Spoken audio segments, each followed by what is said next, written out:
Hello everyone, and welcome to today's stream. So today we are, as the title says, gonna do some quick play. Because again, I need to practice, obviously. Um, but I'm also gonna spend a little bit of time, at least, to streaming one or two games from the beginners tournament. So this is maybe more something from the beginners amongst my viewers. Um, I guess I will kind of maybe make that a little bit more dependent on who's watching today and what you guys want to see. If you rather want to see me play, or if you prefer to see some of these games as well. But I definitely do want to, cover some more of them on my channel as well to give them, some publicity as well. But also, I think they are, nice games to also learn a little bit from.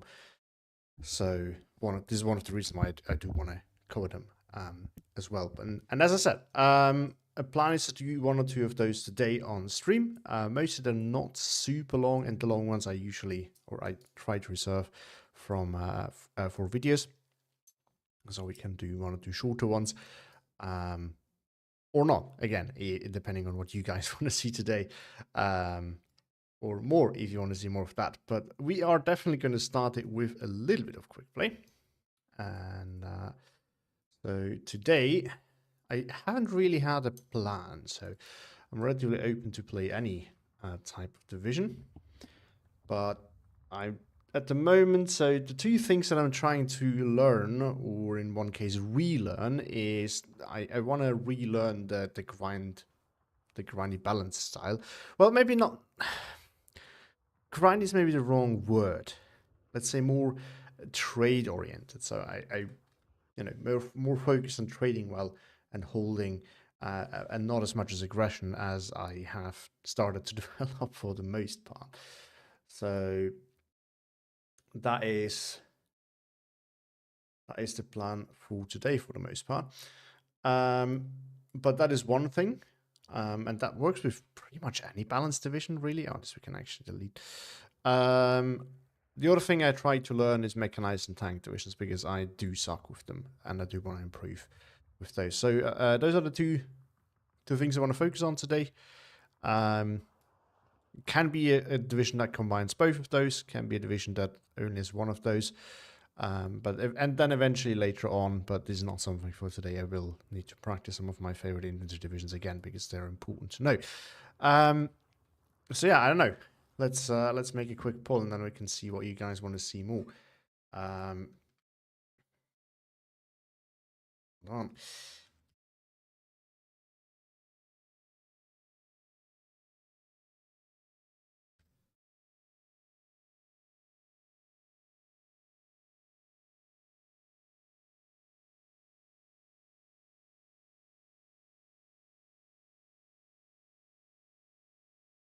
Let me quickly make a poll. So,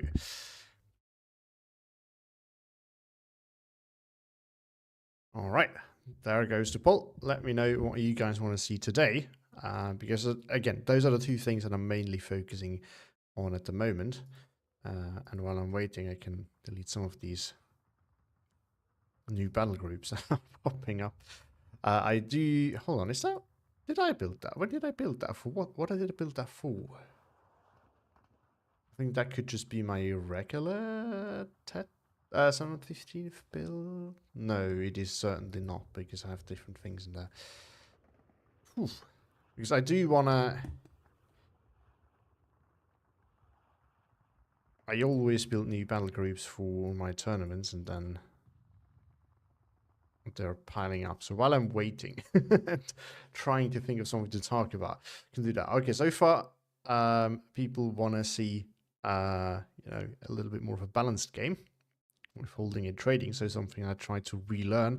I mean, when I started in the queue, this is what I did. But obviously, when I started to switch to more aggressive incomes with tournaments, and where it can be quite punishing to lose flags, and I started to become more and more aggressive, even on balanced actually. I do want to learn a little bit of that holding power, which is quite important. But that seems to be favored so far, so we can start thinking of a division that is good for that. If you have one in mind, feel free to suggest it as well. Let's see. Let's start from the top. So these are not particularly good for that purpose. There's a problem. Most of my builds are Maverick these days, or Vanguard. This one, no, this one's not a good idea. We could do Gorno, but that is maybe a little bit too much.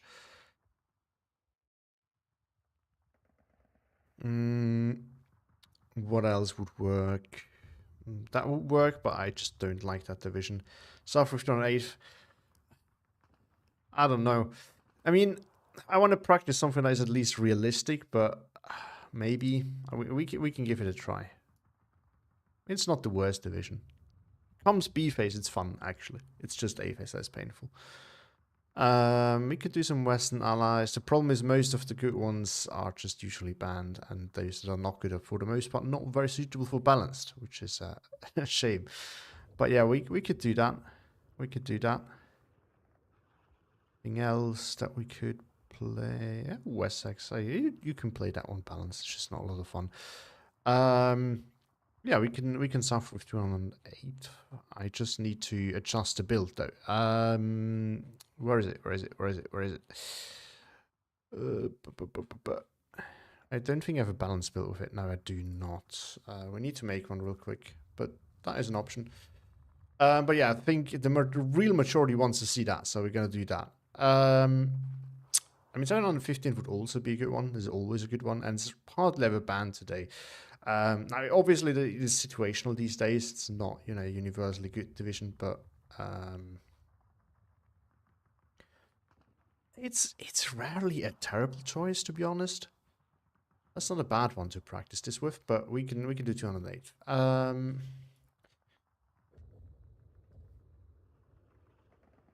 But it's gonna take a second, so bear with me.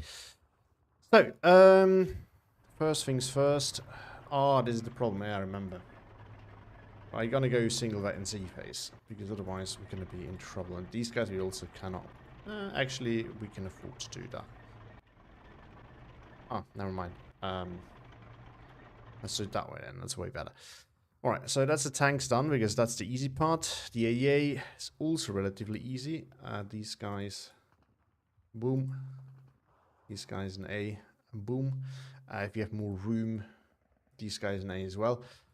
Because this is actually quite expensive. So if you have something cheaper as well, that would be a good choice in my opinion.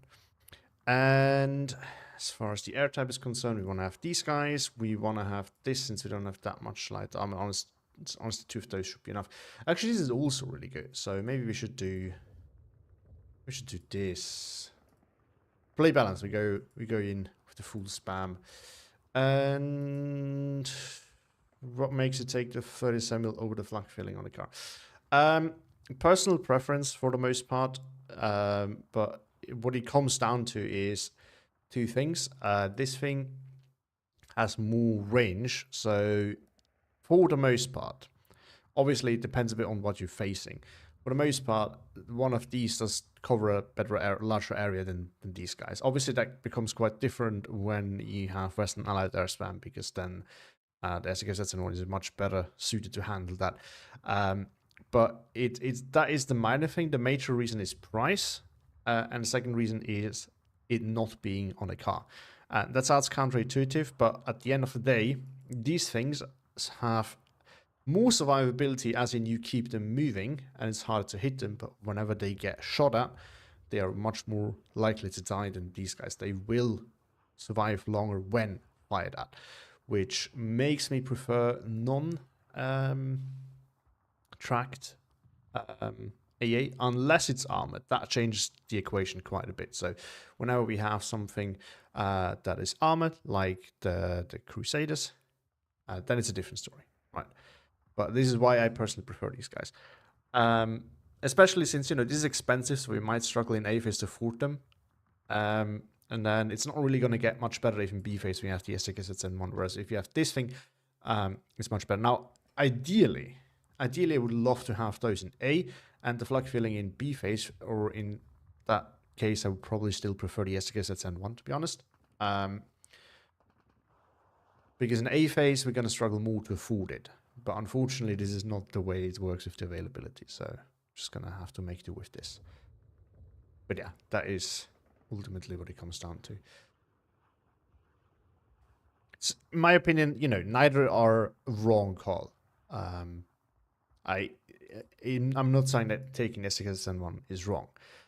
You can definitely prioritize the damage that this does over the situational, that's important, but situational survivability of the additional survivability of Flag 43, or its range, right? So that depends a lot on what you personally value. In my opinion, both are correct, depending on the situation.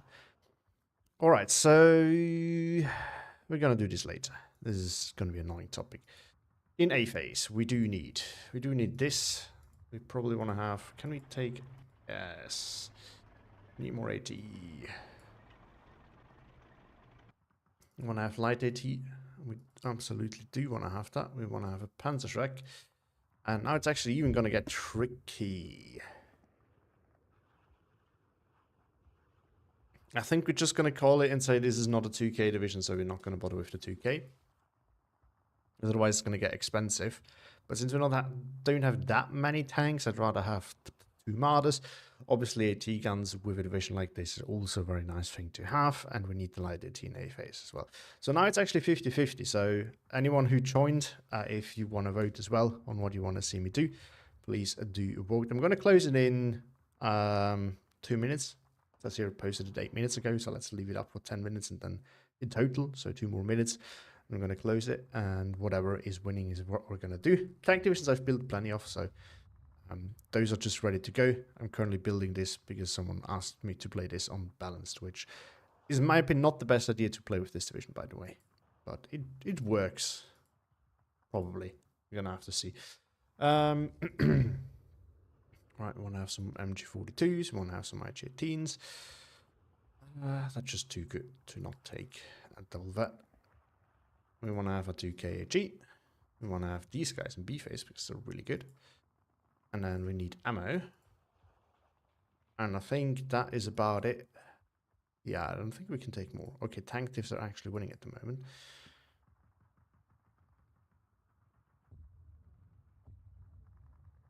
But, you know, we can maybe play this later on. Now that I've built it anyway. So one of these in A phase is, I think, a no-brainer. Oh, and we're going to take... Actually, okay, hold on. Can make this... We can still go back and take these in B phase, but this is actually more efficient. I guess it's a 2-point slot. And then these guys are actually not too bad. It's just that the avail... not sure if it's worth it. So what we're going to do, however, is we're going to do this for sure. Gives us more recon and gives us SPW222s. That's one thing. And now let's get to the heart of this division. We do need, because we don't have really a lot of light AT and light armor. We do have the one AT gun, but that's about it. We do need these guys with the Panzerfaust, which sucks because we have less of them. But here's the thing. As far as single machine gun units go, these two are still okay. And while there's definitely a difference between the MG34 and the MG42, the MG34 will do good work as well. Okay, so 10 minutes are up. Tank diffs have won, so we're going to do tank diffs instead. Which means we're going to finish this later. I'm just going to save it like that. I just need to remember not to start looking for a game with this division, because otherwise it's going to be cooked. All right, so we do try and practice some more tank divisions. Which ones? Oh, yeah. I did want to practice third guard tank a little bit more, because it's a fun one. It's a bit of a tricky one, but it's a fun one. I do play this on Maverick. I do not think this is very suitable for balanced. You can probably play it balanced, but you feel sound a bit low volume. Okay, hold on. Can maybe turn it up a little bit. Wait, what? So is anyone else having the feeling that the volume is too low? Or is it just compared to the video that El Predator was watching?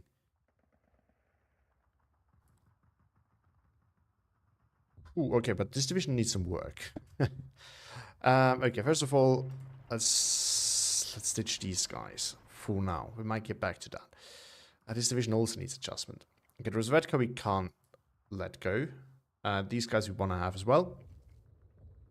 So that leaves basically a choice between the BA-10 and the Su-57. All right, I really like these for the opener. It gives us a little bit more range, and we have the Valentine, which is good for close range. So we don't necessarily need the BA-10 as well. BA-10 is obviously faster, but it's not that fast. Still faster than the Valentine, obviously, but I think if you can wait for the BA-10 to arrive, you can also wait for the Valentine to arrive. Simple as that. Now, what we really need to fix is this, because this is obviously not good. Okay, so I tried to get more half-tracks in and more CQC with the Saperi. That makes sense, only that we can't really... No. Can we take it with the Tanko? Or we cannot because of the availability. Because we do take the Gavardia in... that is an issue. I really don't like taking my CQC with the half-track for the simple reason that the CQC is not very actually needed, but if you want to actually use them in A and B phase, which I think with this division we want to, we're going to have to do it that way. We can still change this at some point in the future if we realize it's not a good idea. We're going to have one of these and then one of these in A phase without half-track, unfortunately, but it's going to have to be all right. 72 infantry is actually not too bad for a tank division. Now, we don't have a leader, but I just can't fit it in, and this is about the bare minimum of infantry. Or not the bare minimum, but the standard. And, you know, you only get to this number because it's Gavardias.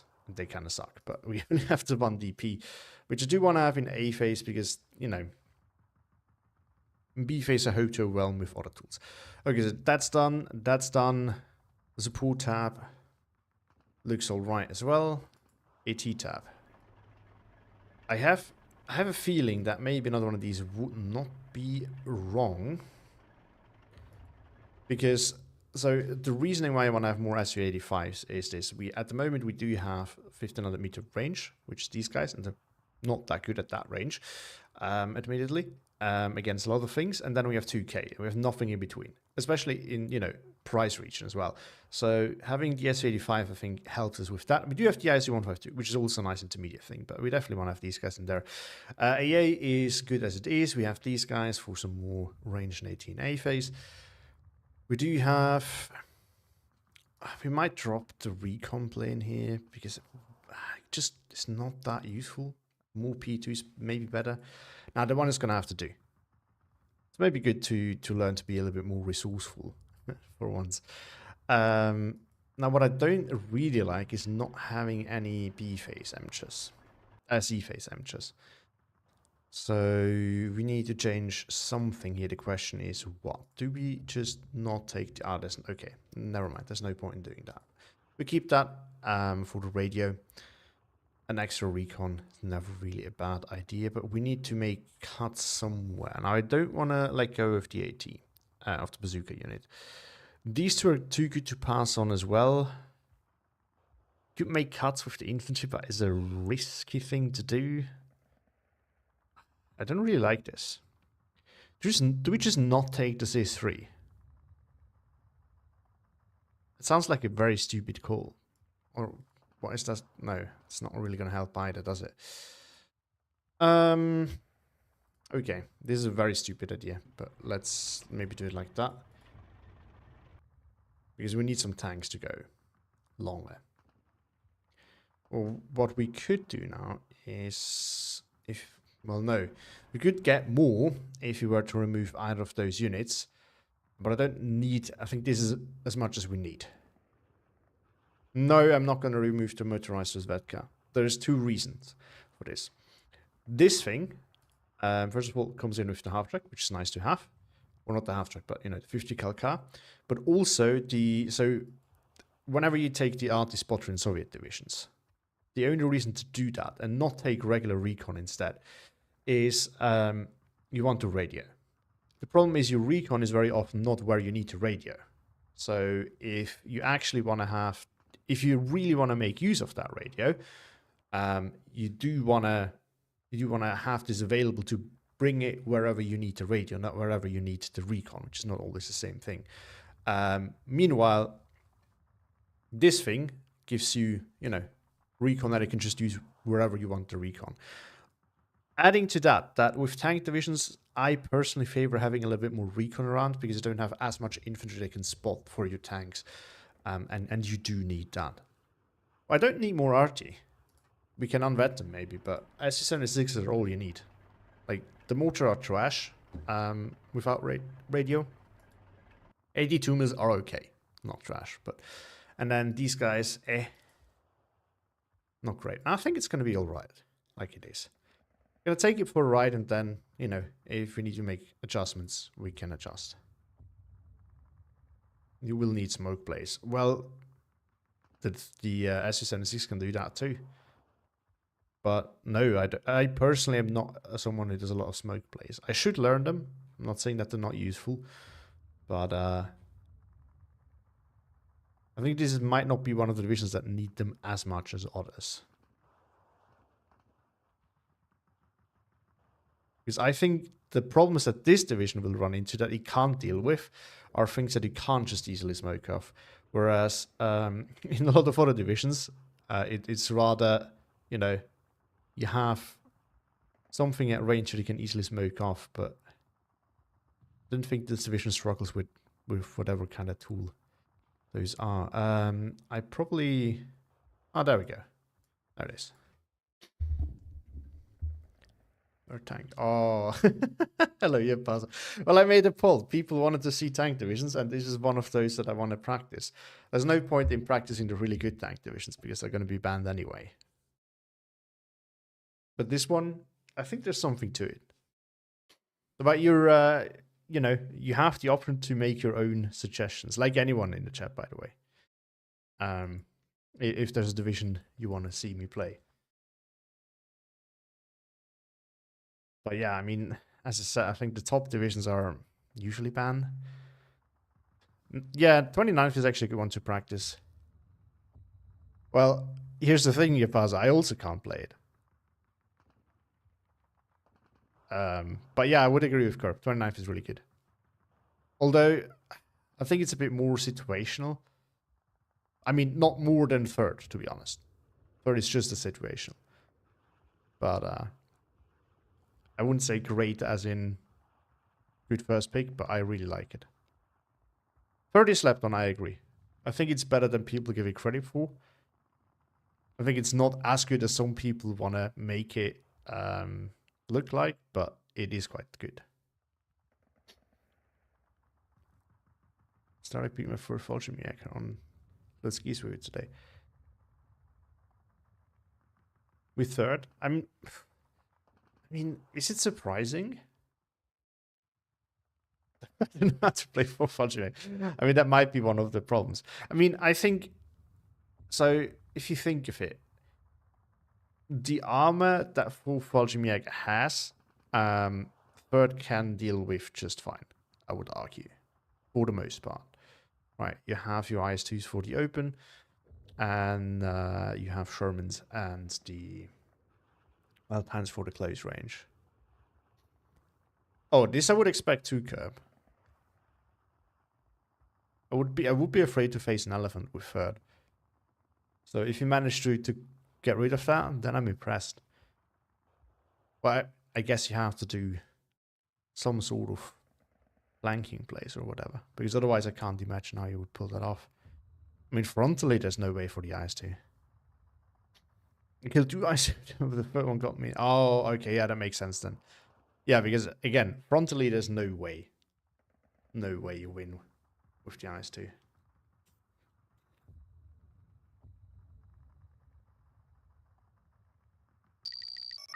Oh, found something.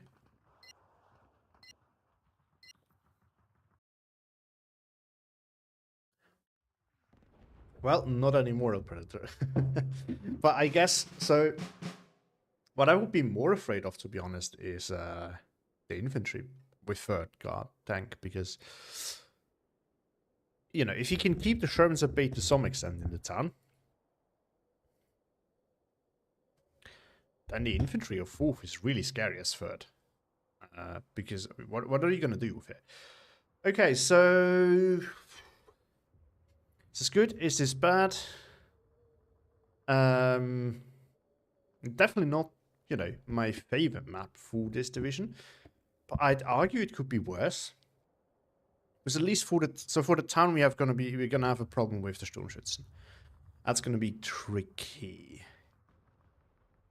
And the Martyrs. That's gonna be actually really annoying. I think in the forest our CQC should still be better. So I'm fine with that. Now, these are not going to be super useful unless we're going to do some super ballsy push in here, which I don't really see myself doing.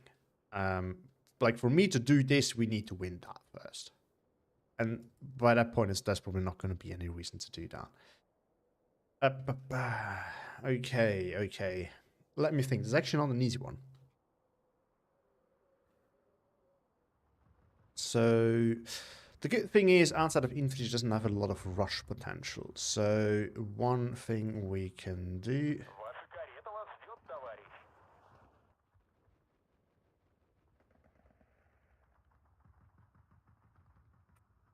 Corp says 120-point pioneers will mess you up once you run out of tankers. Yeah, that's a problem. That's going to be a big problem, actually. If he takes, I'm not sure if he does.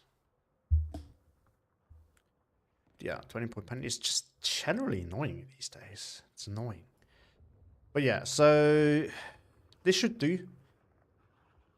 Just to hold this off, I reckon. And then... Oh, true, yes, Nazar is I completely forgot about that again. I was completely ignoring that because this is not actually, you know, the main thing right here, but in the town. But you're absolutely right, yeah. I'm an idiot. Yeah, so I don't want to bring an IS-2 to begin with. I mean, as I said, there is no real point on this map anyway, unless you want to use CQC, which against an Axis division with Martyrs you don't want to, sorry. But yeah, it's actually perfect counter. But yeah, we're gonna need our Valentines and Emchers to do the work. The Valentine should do pretty well against most things right here.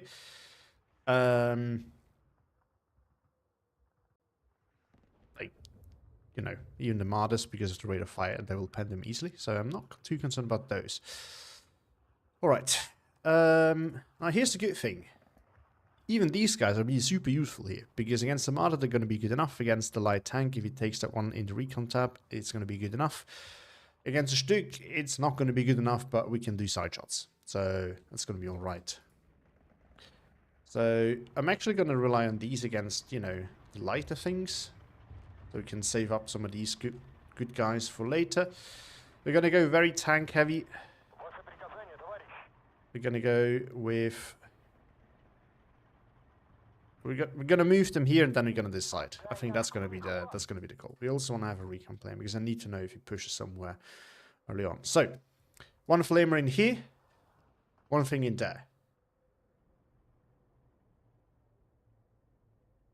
That's the one thing. Next up, we do not have any small disruption teams, which I really like to have usually, but. Let's take these guys further back. Good. Now, flamers for their speediness. We're gonna send one up here. I like to do that because you never really know. Sometimes they get in. But what we really want to do is one like in here. Hopefully it doesn't get spotted, just to hold the flag for a bit. And then one I like to send over in here. One we are gonna potentially suicide down this road, but if he gets in, it gives us a flag, which is nice. And the other one, do we really need that at the moment? I think we're good. Next up, recon. This is where I actually used the artist spotter. because we send it like right in here. And it not only gives us a lot of vision, but it only gives us radio for the whole area right here. So this is where actually the spotter or the recon unit and the radio are in the same place. You want to have both of them in the same area. So this is one of the good examples. And then we probably want to have a tanko in there and an after somewhere in there going defensively. Over here, I don't want to push too much forest. It's gonna be nasty. But what we will need to have is, I don't want to call in one of these. I don't want to call in one of these. Well, what we can do is we need recon anyway. So we call in our recon. And it like, actually, hold on. No, not what I wanted.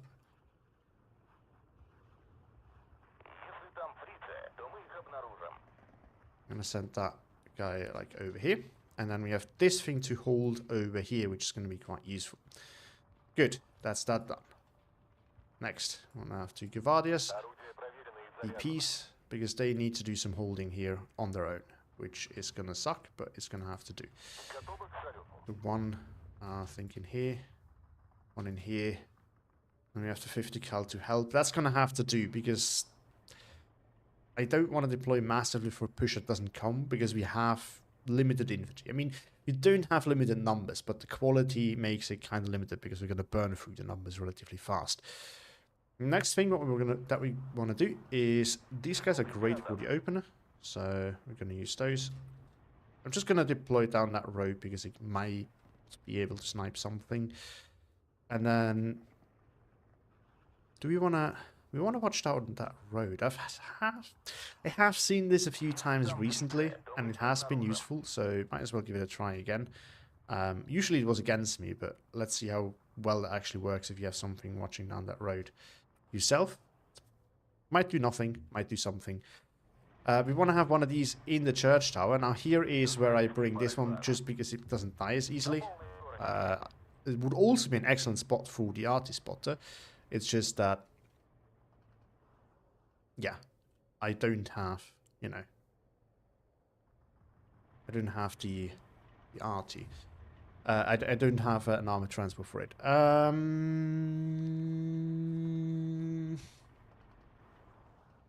Yeah, true. Kirby's right. I don't do this push all too often. It's actually quite nice. But, oh, if I remember, I've seen this guy recently in the queue. If I remember, he opened with one of the strafers. So, maybe let's start with one of these. Should be good enough to force them off, I would think. I don't know for sure. Good. And then let's do some Gvardias. Maybe let's listen to Curb, because he usually has good ideas. After all, he's the better of the two of us.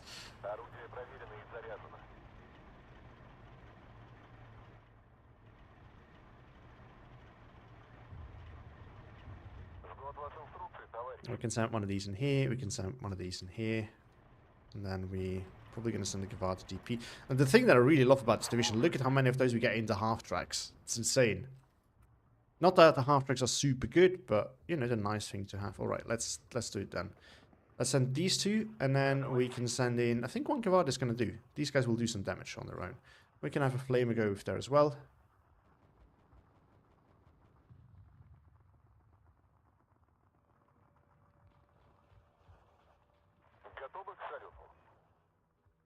Where do we go? Nyum. We go all the way back. And then these guys we just send here, and then if it looks clear, we can send them afterwards. Oh yeah, if he opens with the strafe, then there's no reason to have this open at the start. Just no reason. Which means more reinforcements, baby. More tanks, more Gvardia. This one can go over there for sure. And this Gvardia can maybe, you know, make its way like over there. Let's see. Good luck, have fun.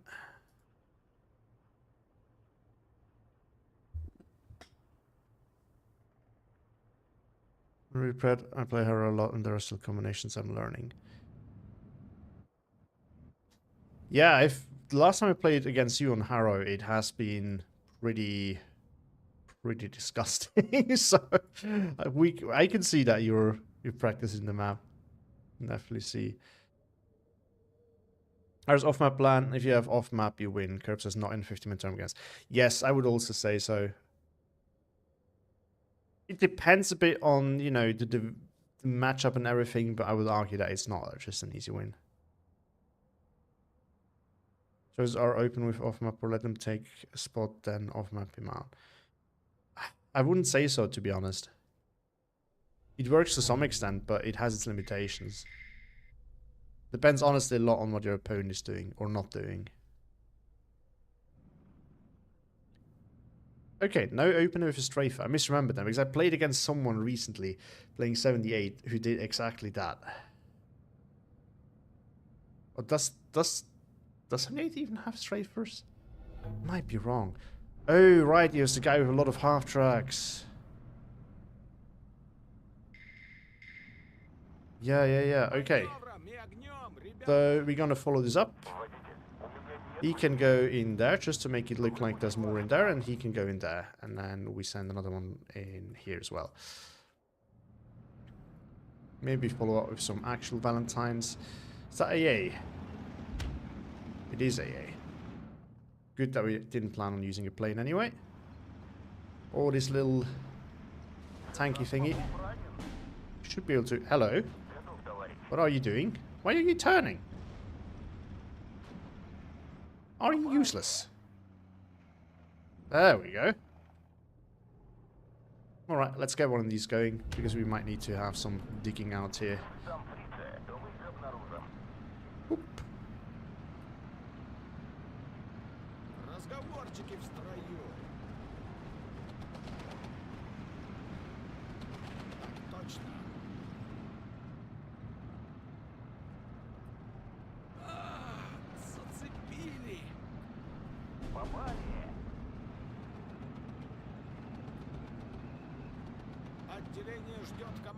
Alright, so this is working.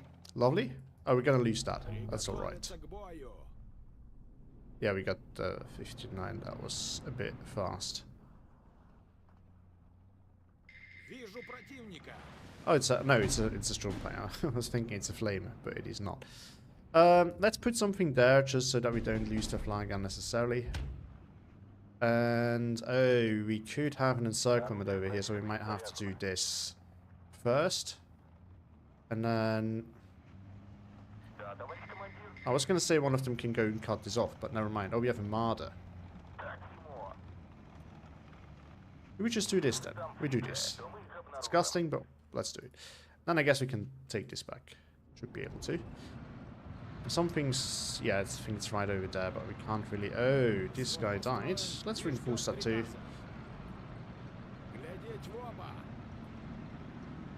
Be a little bit careful over there because of the thing. Yeah, serious. SU-57s are so good. Fantastic unit, no doubt.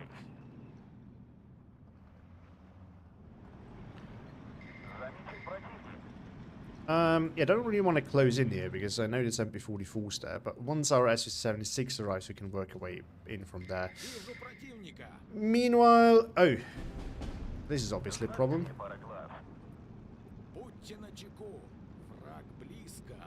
Oh, okay.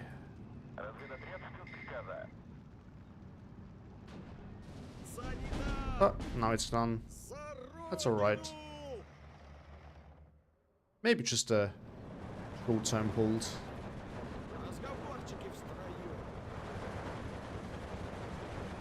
Oh, how long? Oh no, they're not that damaged. I was gonna say, how long have they been staying there? It looks alright. Alright, let's get a DP in there and let's maybe push with that Emcher. Let's move him forward. Let's slowly get rolling. Alright, got that one pinned. I mean, I don't mind killing a Shug with a flavor. I really don't. It's gonna take ages, but if it doesn't react to it, no, it does. Okay, let's just get away then, and let's retake that in the meantime. Half track. Let's walk him into cover. Do one of these down. That's lovely.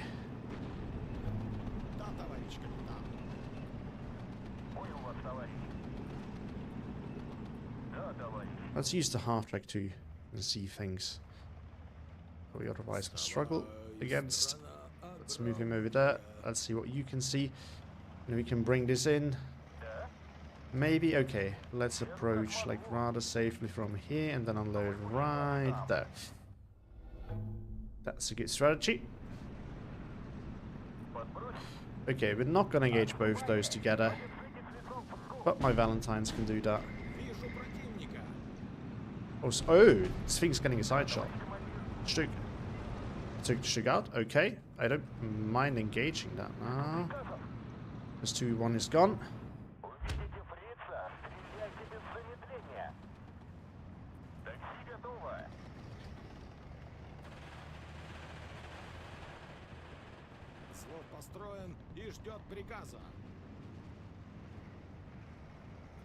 You can actually deal with that then. There's no point in doing it that way. You can hop in here. Oh, I didn't want you to load in.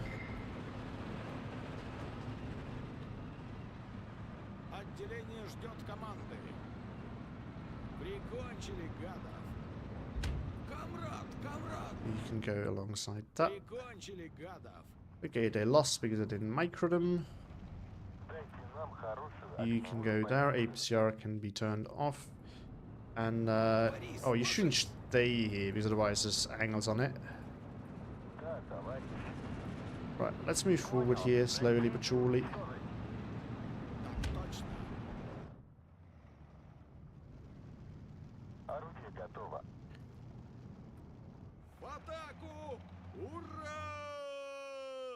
I know I'm uploading a lot of points, but honestly it's very apparent that there's a skill difference, so I just try to not buy things that I don't need, and that way, you know, I still have to work for things, and hopefully that is a bit better practice.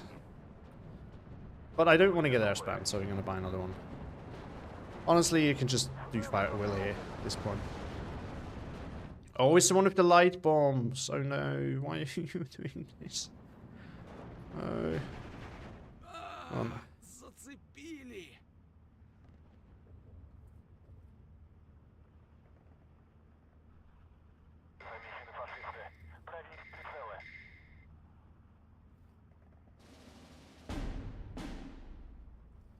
Прикончили гадов. Зацепили. Like it or not, but I always, when I notice something like this against a player that is obviously a bit newer, try to give some advice, even if not asked for. But I prefer it over just letting them play and continue to make those mistakes, right?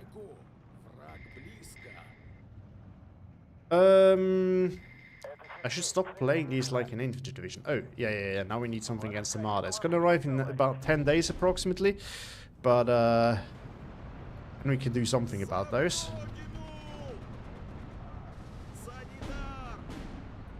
Maybe we can even move forward with these guys.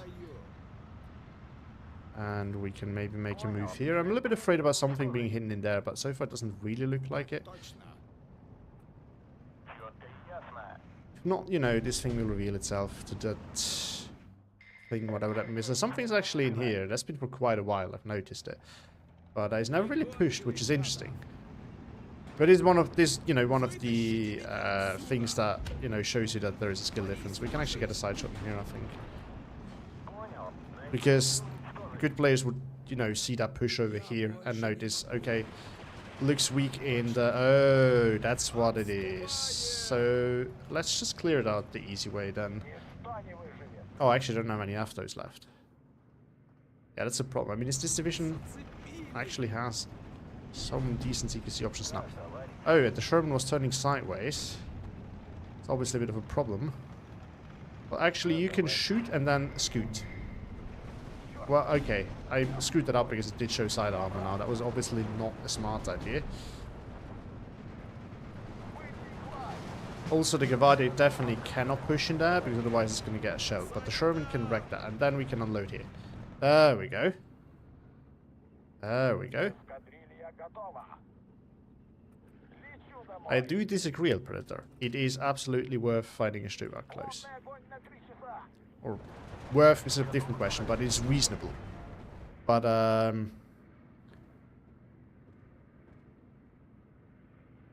oh, true, you're right, Curb, you're right. Yeah, I hate this. I hate the line of sight tool so much with a glowing passion. There we go. One side shot. And at this range, El Predator, it's not a bad call, honestly. In my opinion. The problem is you need to have the Sherman pre-facing it as well. That's the bigger issue. So, it's not saying that I should have taken that engagement, but I disagree with the statement about fighting Stuks or not. Got another side shot here. There we go. Now we call that back because I don't know if there's any AT in there. And then we just move in. Oh yeah, I do not want to face that. Okay, that's shot. Now we can show side armor. Move away. Yeah, it was enough. Whew.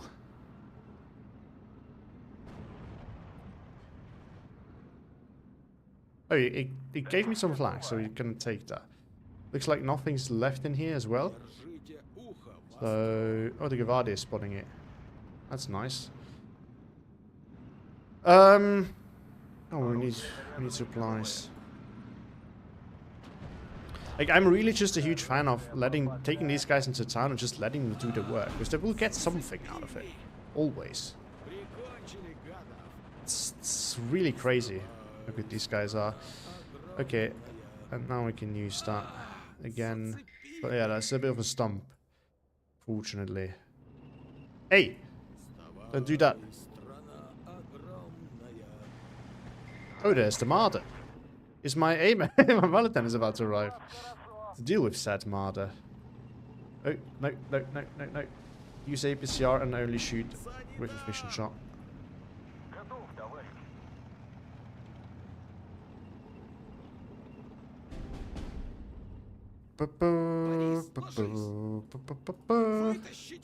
Let's send this in. Stück. I can't even see what's shooting at it.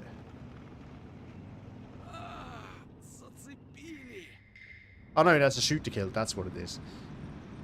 Oh, hello there. What are you? Oh, a little dinky tanky thingy.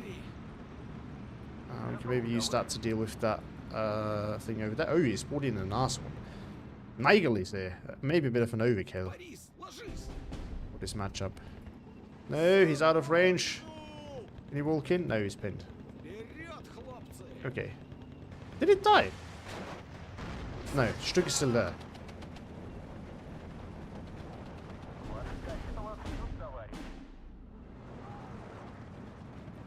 Okay, let's back up slightly because I don't want to get soaked.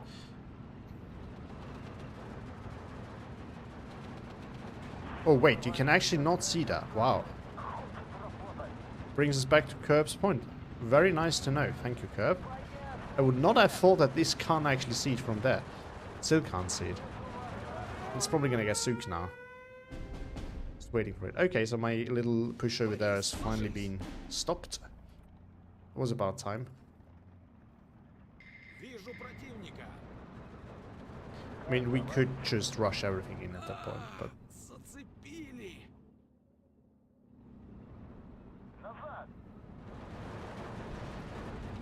Sherman, you do disappoint me. Can you please? Thank you. There we go.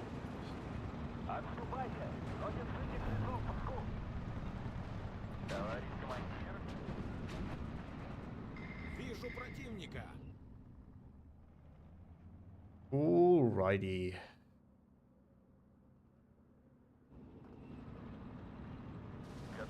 Oh, and you can just go for it, will I guess. Could have.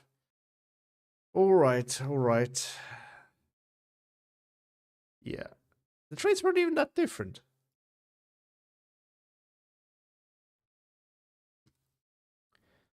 I guess he still had a lot of things on the left, just never used it. I have to imagine.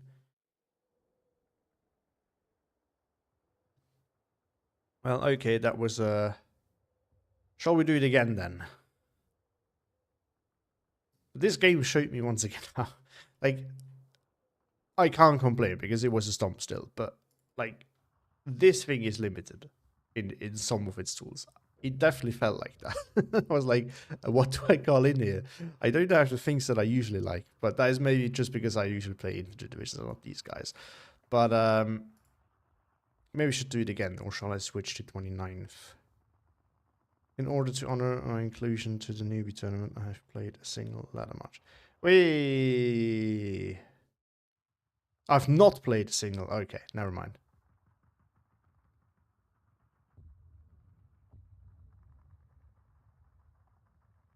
2022. Holy moly. Yeah, that's quite some time ago. All right. Let's what are some of the better divisions in the base game? For 1v1, assuming I would, so what do you want? Axis or Soviets or both? Let's ask like that.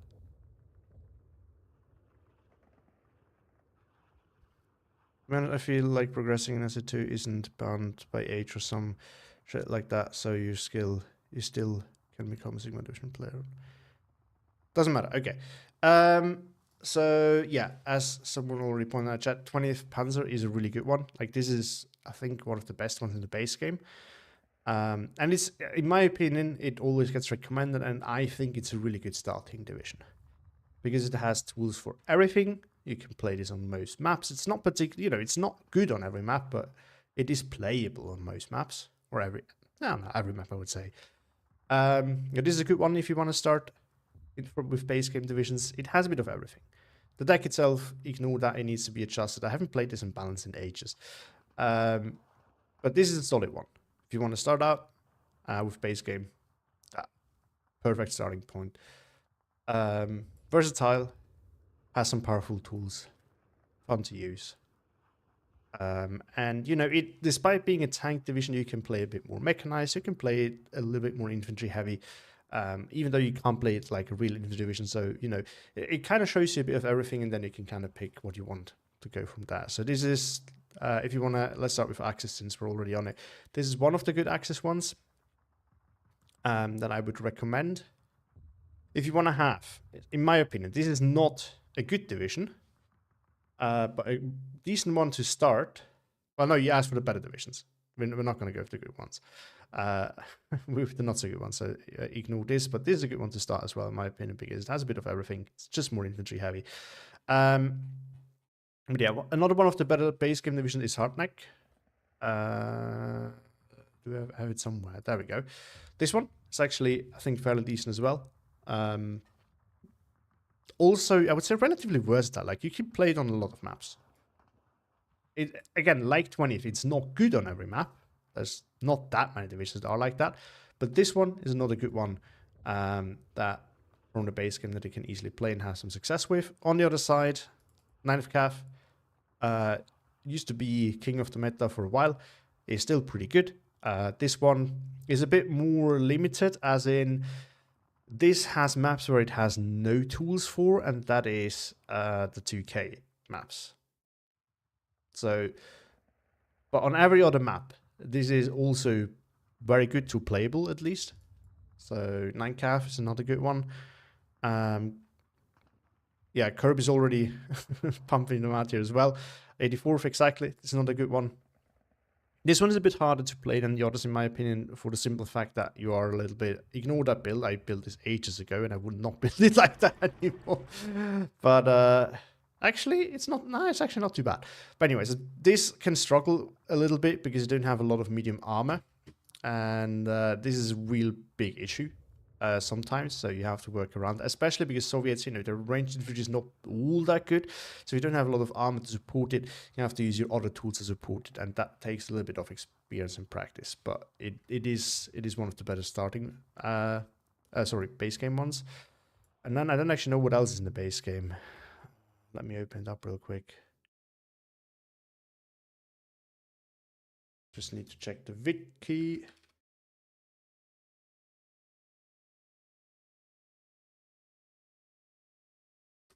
Division 2 divisions. So, oh yeah, okay. So we also have 29th. That is a decent one. That is not as strong as the ones that have been mentioned, but it is definitely not a bad one. And I think for quick play, at least, you have a decent chance of having some fun and success with this as well. So I think this is not a good choice if you're looking for base game divisions. And, oh, third mechanized, obviously. This bad boy right here. This is also really good on close and mid-range maps. It will struggle heavily on long-range map because 9Kev, you know, in comparison has at least some things that you can use at 2K, even though they're not meant for that. This thing really have this, but any division that is good or that has, you know, proper 2K tools will eat this for breakfast. So this division will struggle a lot on those maps. But on any other maps, it will do just fine. And I think that is it for the good ones for the Soviet side. Let's double check if I missed some Axis ones, but I don't think I did. 78 actually. 78 is also a good one.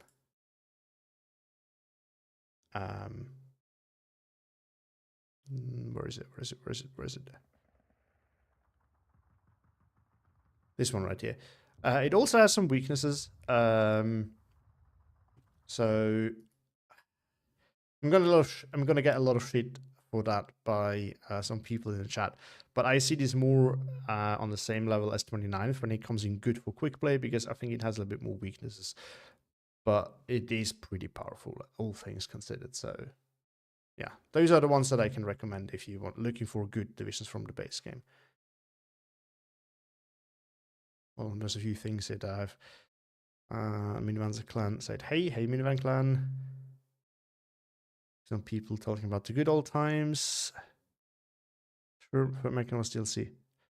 I guess maybe not. Oh, it's also possible. So the I think the wiki lists 2 divisions as part of the base game that aren't actually technically. I don't know what you got them for. I think they might be from when you pre-ordered it. I know that Ski Egg is one of them because it's also on the list of base game division, which it isn't. So maybe third is actually the counterpart that was added to that, and you have to buy it. That might be possible. I just go by the wiki usually. So I don't actually know. It's possible. But if it's a base game one, really good.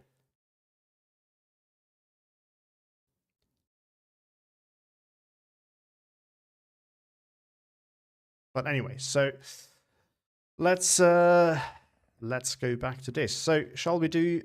Okay, let's do a quick pull. I think that's actually the easiest thing. So I said at the start, so for everyone joining in later, I think make how much quick play I do and how much casting, if any. I make that dependent on what you guys want to see. So I had the plan to do cast 1 or 2 games from the beginners tournament. I know that, you know, the more veteran players obviously might not find that as interesting as seeing me play or a cast of a good player. But at the same time, I think for every new player, it's quite useful because we can, you know, beginners obviously make a lot of mistakes, some of which you might make as well if you're a beginner. So it's really good to learn from. And, you know, some of them are actually quite entertaining for even me as a veteran player, not because of mistakes or anything like that, just because, you know, sometimes some of them are quite grindy and just interesting to watch because of all the action that's happening. Hold on. So beginners tournament cast, and then we do have what was it? More quick play. All right, there we go. Feel free to let me know what you think on it. But I plan to do that anyway at some point today, but we can do it now. We can play another one. I just want to see how, you know, big the interest is. I will probably do one of them at the end anyway. So It's in the title. Some people might have joined for it, so I'm not gonna not do it. The question is how much of each I'm gonna do. So feel free to vote in the poll so that I can see victims. I can show my own movie game against Dr. Dan from week 2. What is your name in the Discord? Because I don't know which game you're talking about then.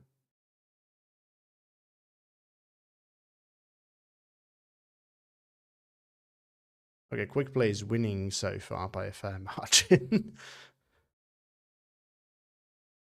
Steiner, okay. Let me check. Because there's been 1 or 2 games that I've marked for casting at some point. So it's one of those. I'm not actually gonna. Do you know by any chance the? No, I'm gonna find it. Hold on, give me a second. I need to wait for although it looks pretty clear so far, I need to wait for the poll anyway. I'm gonna give it another minute or 2. So anyone watching who has a strong opinion one way or the other, feel free to use the poll to let me know what you actually want to see. And I will keep searching in the meantime. Nope.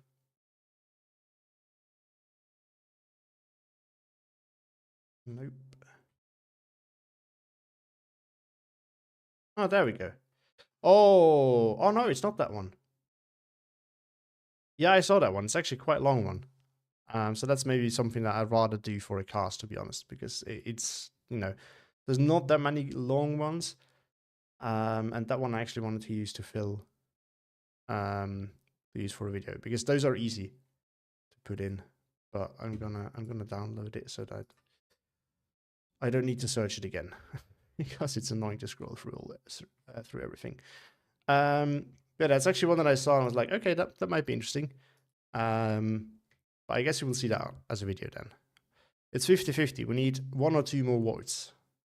Ideally not 2, ideally 1 or 3. Or any odd number, really.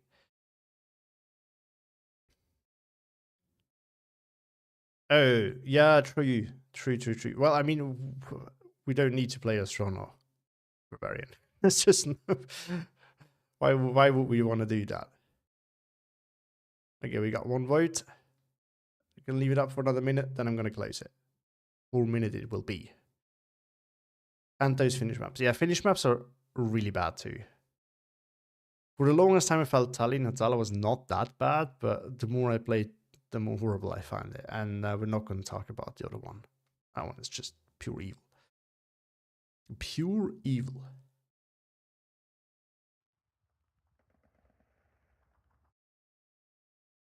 Alright, in the meantime, I need to look for a good game to cast. Well, actually, if you have a recommendation, let's just do that then. Saves me some searching and makes it so that you don't have to wait forever for me to find one of those. So let's get this going. No, now we have 14 voices. 1 more vote. That would have been the 1 minute, but I don't want to close it now. Because it's 50-50 again. Come on, guys. 1 vote to decide it. Hold on, how many people do we have watching? How many people have voted? 22 watching, 14 have voted. 1 more.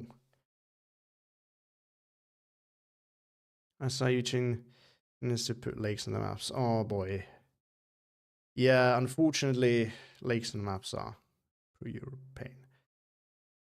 Okay, you know what we're gonna do? We're gonna do 1 more quick play game, and then we're gonna do 1 short and 1 long game, and that's gonna be that. So, and I think everyone is satisfied since we see the split.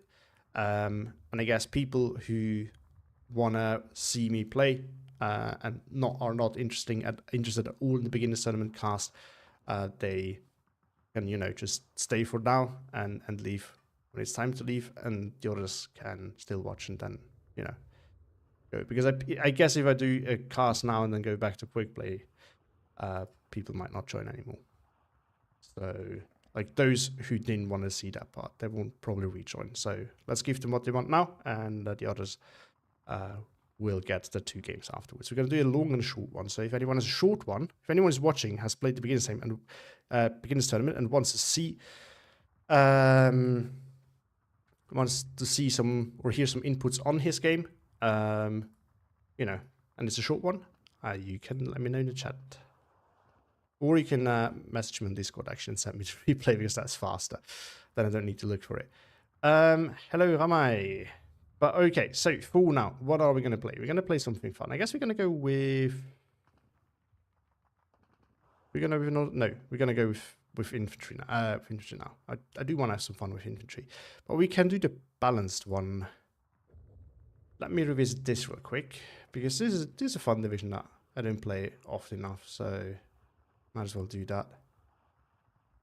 Alright. I don't really like RT leaders too much. This looks alrighty. This looks acceptable too. Yeah. But we could get some more things in. What do we get in? These guys unfortunately only in B phase. Not a pack in B phase. Maybe not the worst choice. We could get some of these fun little things in.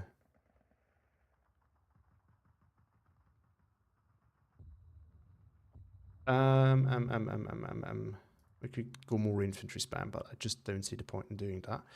We could get another leader with our infantry, honestly. I don't do that very often, but...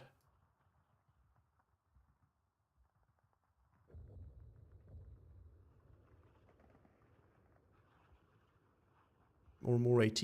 Choices. We are gonna... we just get more AA, because the AA situation is quite bad. And as bad as they are, if you sprinkle them around everywhere, from B phase onward, it might not actually be that bad. Now we're gonna go with the extra leader. It's a useful thing to have. I don't do it very often. Sure. Oh, actually, availability is lower on that one. I'm not going to take that one then. Good. Yeah, let's go. No further delays. Just some good old fun with these guys.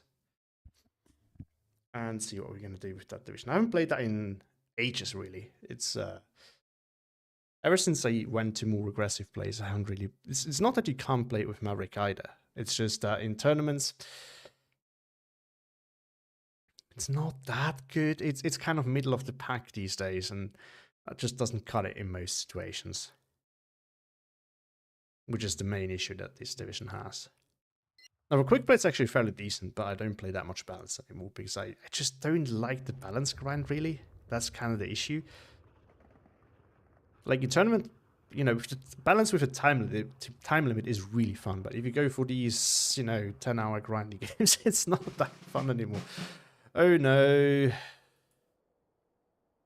Boba, although Boba is one of the better river maps.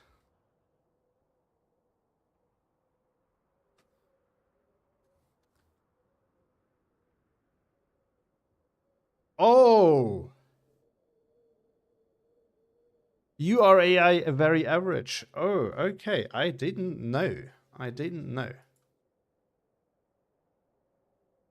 Right, thanks a lot. I've seen this guy before in the queue. I just never knew it was Barbarian. Okay, so we got the bad side, which is a bit of an issue. The good thing is he's playing Panzer Divisione, which is not to be underestimated, but is not particularly fast. So... Now this map, honestly, you can play that. Maverick is doable on this map. It's not one of those maps that are really balanced maps, but... okay, we have to be a little bit careful with how we use our armor. These are good for the open against a lot of things, but not really against Panzer Divisione. It has plenty of things that this will not really deal with. Also have to be careful that 20 mils are not going to cut it for the most part. Light Junta will eat those for breakfast too. So AVA is a little bit weak. We have to be a little bit careful with it. Let's get a recon play now. I think that's a good start. And then, so we have the expect, the bond card of D34E5 and the ISC 152.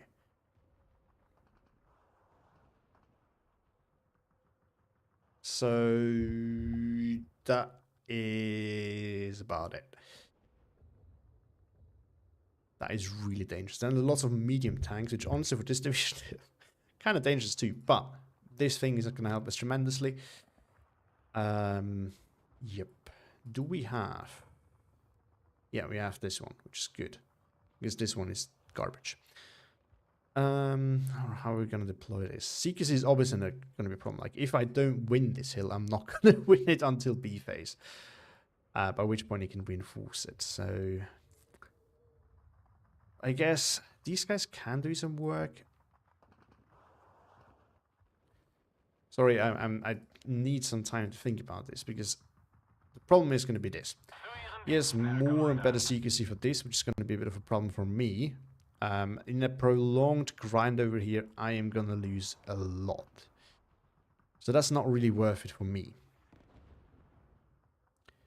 If I don't fight it, he can have 2 flags here, but maybe...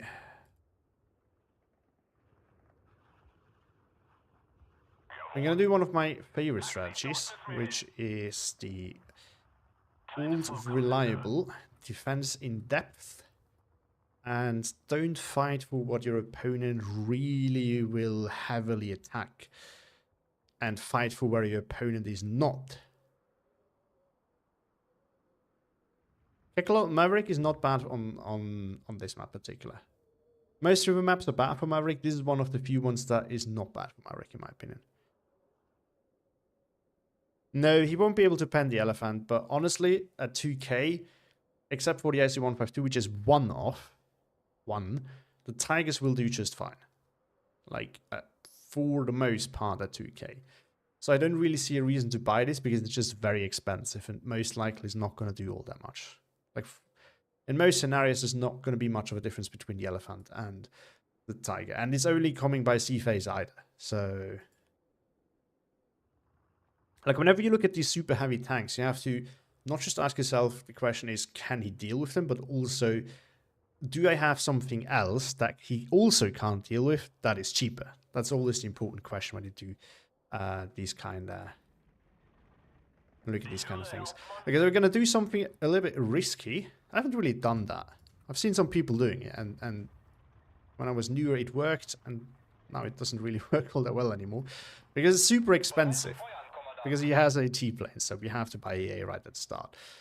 But we're going to try something that is maybe stupid, but we're going to get the Tiger up here. Hopefully can cover off a lot of this area over here. And then move in. It's already ready.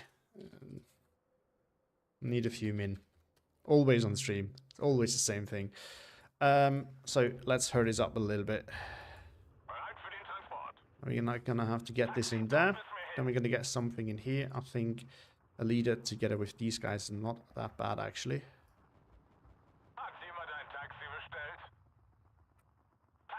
It's going to have to do. Now, if he had Flamer, I would rush into this, which is usually a good, you know, thing for the start, but I just don't see it being useful in this particular game. I just can't see the reason to do that. Pushing here might maybe be something. Not something I do very often. Is what I never know, is this fast or is this fast? I reckon this is faster. Yeah, it should be. So we're going to do a bit of an all-in push there. Actually, no. This is perfect to... Well, no, I have to. So, if I was trying to outgrind him over here, I wouldn't have to do any pushes whatsoever. But because I decided to kind of give those up, I have to do a push. I have to get 2 flags. Because otherwise, if I give him an easy tick at the start, I'm going to struggle later on. Because what's going to happen is he's going to, you know, he's going to get the 2 flags. He can chill for a little bit, trade for a little bit, can take it a bit slower. And then I'm already ticked down quite a bit by 10 minutes, and then hit 59 for a little bit, and I'm done for. Still gonna get one of these out, just to snipe anything trying to rush me, which I don't think he will do. He might. I'm gonna get some machine guns to the same positions. Actually, one over here to support as well. Right, these guys are gonna rush in. Then we're gonna follow that up with some pioneers. And oh, I'm kind of running low on things. Never mind. Maybe not such a good idea. Okay, hold on. This deployment is all over the place because this is okay. The combination of this is clearly too expensive, so we have to delay the Tiger. What we're gonna do instead is 2 Martyrs. It's gonna do it. That's gonna do the trick as well. We're gonna have to get recon. Oh, which is not vetted. Major mistake there. That's really bad. Still gonna get recon here. Hopefully it's not gonna get spotted and he just passes by and it gives us some information even while things are gone. So I still want to have this because I want to know what he's doing.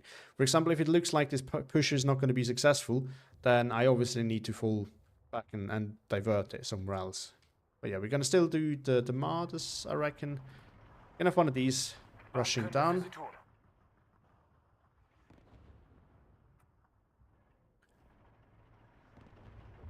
To be completely honest with you, and glance over anyone watching this later on, he has asked if it's really such a big deal not to have vetted recon. To be completely honest with you, I don't actually know. I have never tried. Or I used to, but obviously when I was newer. But here's the thing, I haven't actually done any comparison on this whatsoever. So I really don't know, actually. Like, we have two of these guys, and then I guess we have one more in here. This is a really light deployment in here, considering that he might push this. But he might spam light tanks. He might spam light tanks, yes. Would love to secure this off holes with an AT gun, but I guess it can wait. Ready. Good luck, have fun. Yeah, it does. Well, it depends a bit. If it's anything like the accuracy of armor, for example, it would mean that it would also increase things not at max range. But I don't know how it actually works. And so no one has been able to properly explain it to me, so... Oh, I'm an idiot. I should have waited. I should have left 10 points for this. Yeah, to be honest, so... Okay, here, look, this is something I repeat every time. Because I have learned it. But at the end of the day, I don't actually, for a fact, know how much it matters. Just something that everyone has always told me, every good player at least, that it makes a big difference. So this is why I'm kind of repeating this. It may not actually be that important.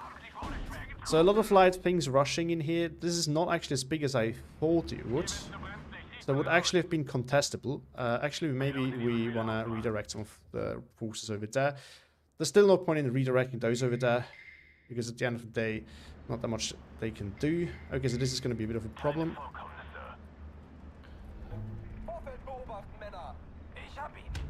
Okay, you shift, you shift. You shift over there. You fall back.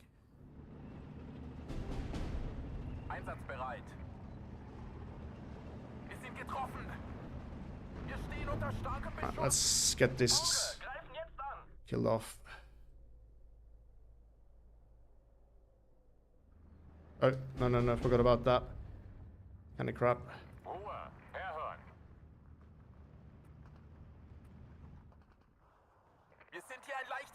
No AT over here though.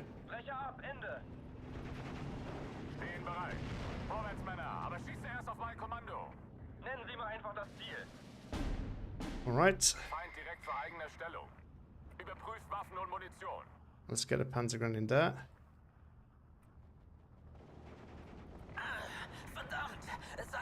And some AT up here.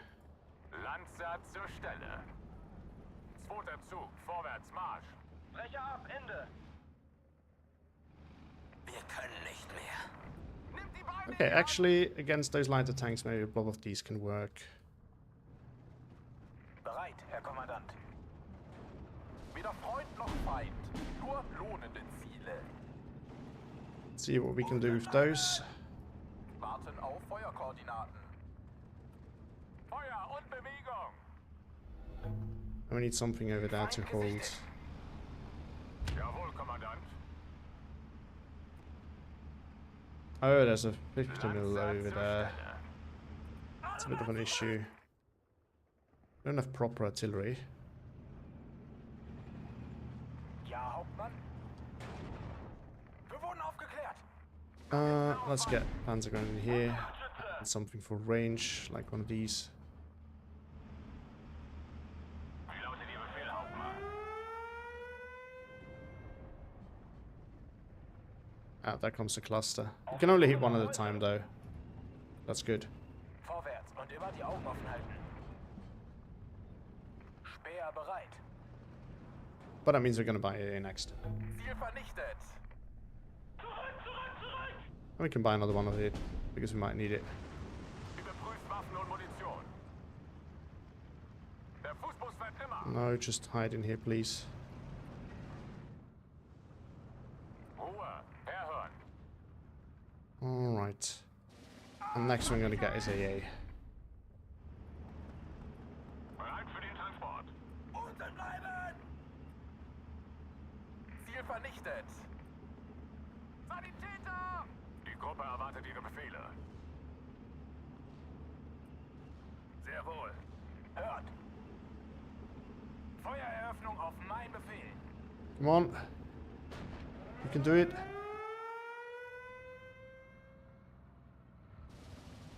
Bereit, einem Panzer den Garaus zu machen. Rückwärts, Marsch! Nimmt die Beine in die Hand! Ja, Kommandant. Ich hab ihn. It's gonna finish that off. Good. Fahrzeug einsatzbereit. Los, Marsch, Marsch! Wir müssen hier raus! Sanitäter! Lanzer zur Stelle. Feind direkt vor eigener Stellung.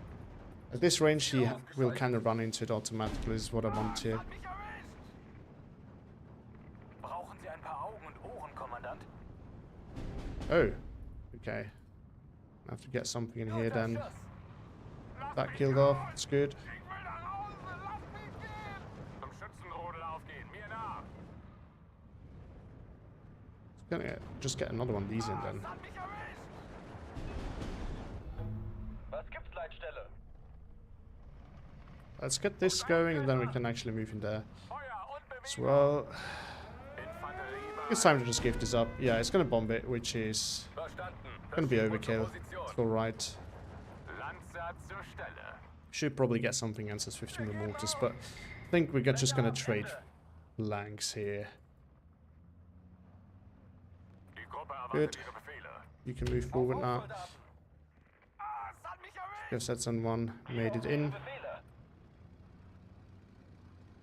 And let's move one in here. Lanzer zur Stelle. Sanitäter! Oh, no, no, no, no. Don't reveal yourself to that side over there. That is bad. Don't want to have that. Let's get another tank in there too. Den Arsch an Hand. Let's see what we can see over here. Let's move this in. Let's move something in over there. And let's get the leader next to our I guess that's on one. Die Gruppe erwartet Ihre Befehle. Okay, Lass mich raus! time to run here. Ich will nach Hause! Lass mich gehen! Stehen bereit. Ziel vernichtet. I'm not going to be able to fight the Akari. Seid auf der Hut. Ohne Tritt, Marsch! Not at that range anyway. Die Gruppe erwartet Ihre Befehle. Good, tank is doing its thing. Sanitäter! Wie lauten Ihre We have to be careful because you can see that, so maybe let's do it, put it more like over here. Feuererlaubnis. Der ist hinüber. And let's bring the leader over there as well. Den Arsch an Hand. Because what I don't want is, you know, him to find an angle from over there to shoot at that. That would be absolutely devastating. Okay, put the Akari too close to the edge of the forest, so Oh, he's learned from his mistake. That is unfortunate for me. Oh yeah, I forgot about this thing. Hehehe. A bit of an issue. Might be able to do something here. No. Not worth it. Oh, it's actually gonna shoot my... Oh man, he did. Yeah, I mean it did. I'm officially did. I can deal with that though.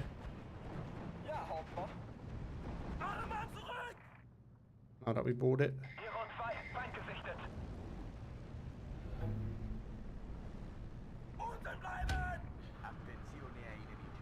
No, don't do that. I wanted it to turn the other way. I think it's still gonna get out.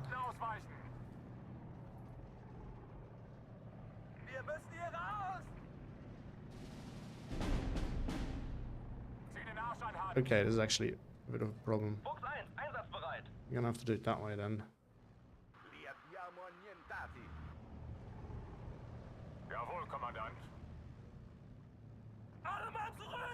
Alright, let's go sipping through there.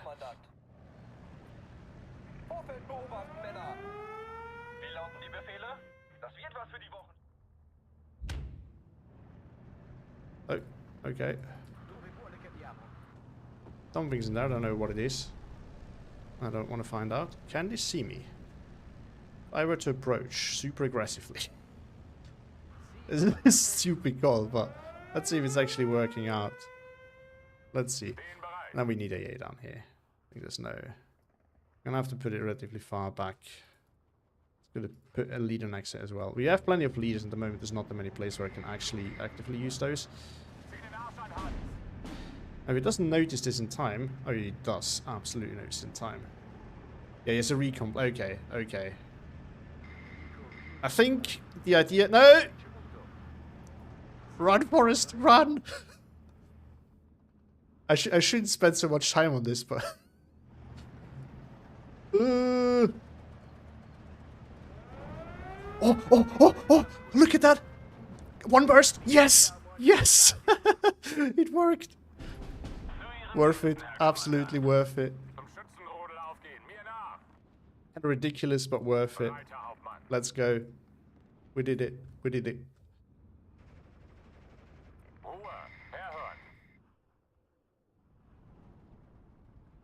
Yeah, just focus on that. I don't want to shoot on anything else. He can go here now, and then we can send Detriment there. That's useful. I also really thought he was gonna die before the both of us, but you know, I take it. Let's reinforce this.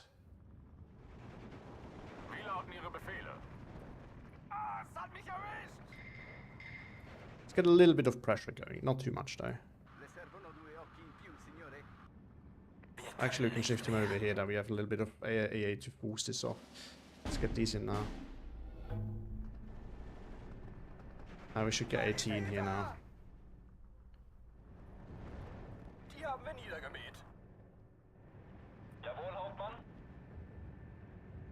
Or actually at this range.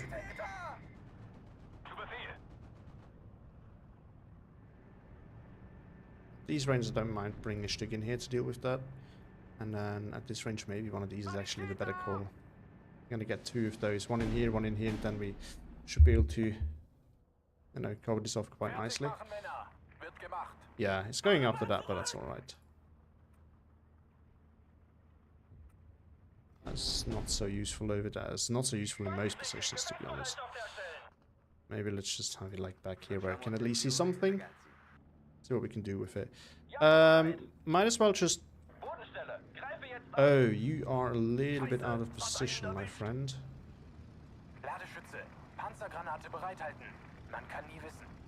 Actually, I don't want you to go after this. I want you to go after the Sotka. Also, is there any AA over here by any chance? No. By the looks of it. It's over there still.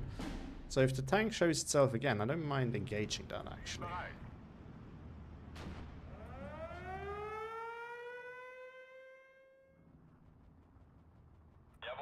And probably, I think this should probably be safe to put it. There we go. One tank down. We can just kill that, I guess. Actually, there's A over there. Let's fall it back while we still can. Let's bring this guy over there.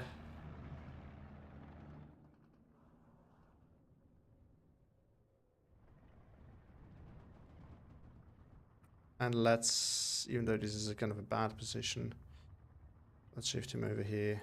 I wanted to go over here, but then I exposed myself again over there and don't really want to risk it. I have no clue what's going on there. That is my issue. Yeah, and I brought this thing in. This thing would have won against... I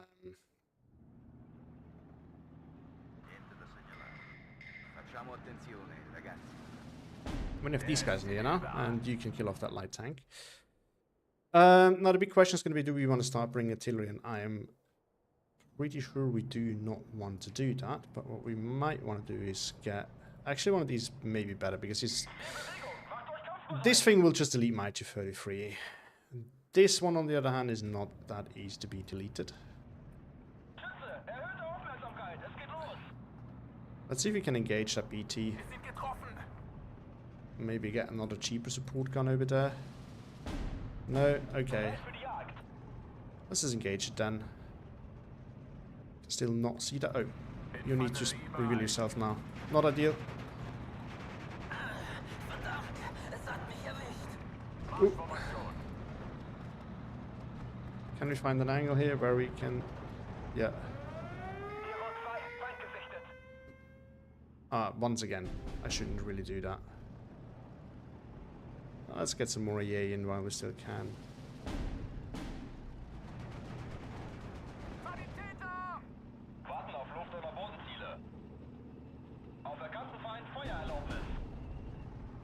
Now, call it off. Maybe it was enough damage. It was not. Very unfortunate, but that's just what it is. Good. Let's get back there. Okay, this thing... Oh, the tank here to die. Maybe we should get something in here. You can, like, just go into defensive position over here, really.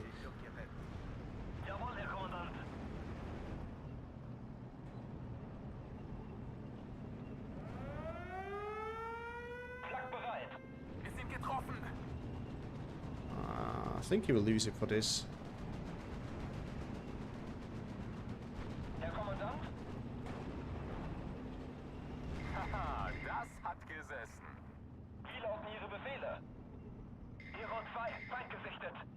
No?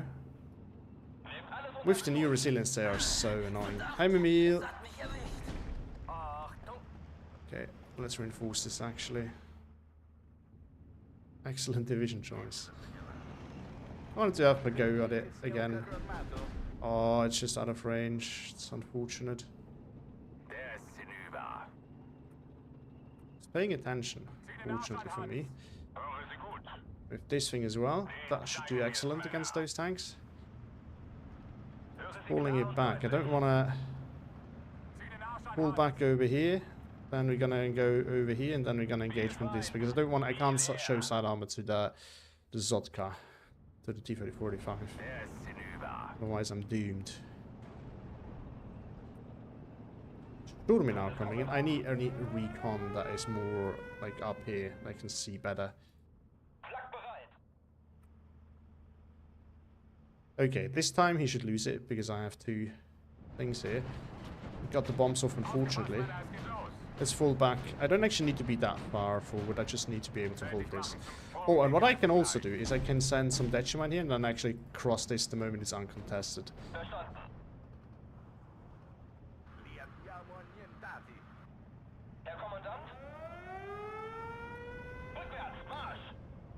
Okay, turn off the HE because it's not what I'm going for.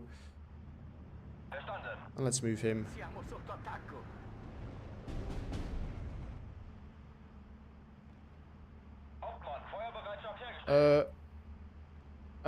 Okay, we still have a little bit of time, but he will probably drop it here, so we should call those back a little bit now. And once it's dead, let's call back our AA, because we might lose it otherwise. And let's reinforce this, like, at the edge here.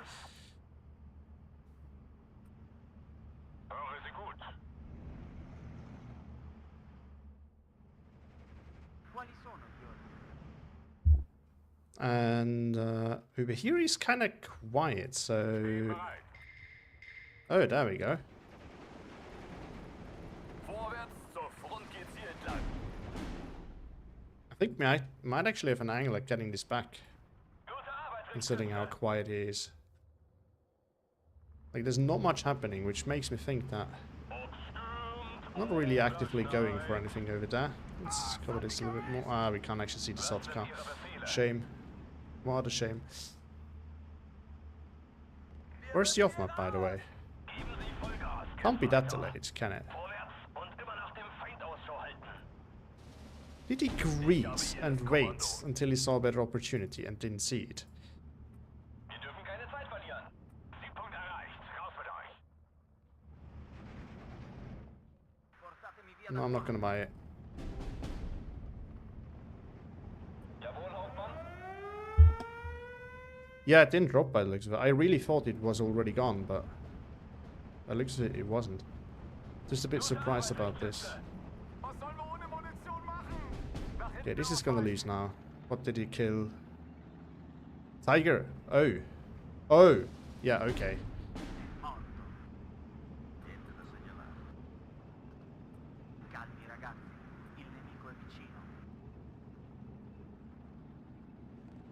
Let's get another one then. Let's pull this back. I might actually be able to just kill this off. Die Befehle?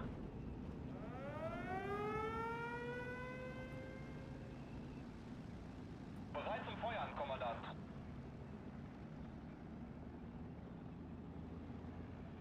Dicke Luft hier oben. Befehle, Kommandant. Notfall, Hilfe! No, okay. Gefechtsbereitschaft herstellen. MG einsatzbereit. They're not.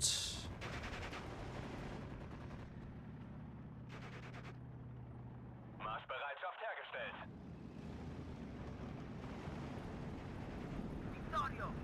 Actually, what we can do is get an AT gun. We can actually get this AT gun and shift it like down here. It's a nice little angle.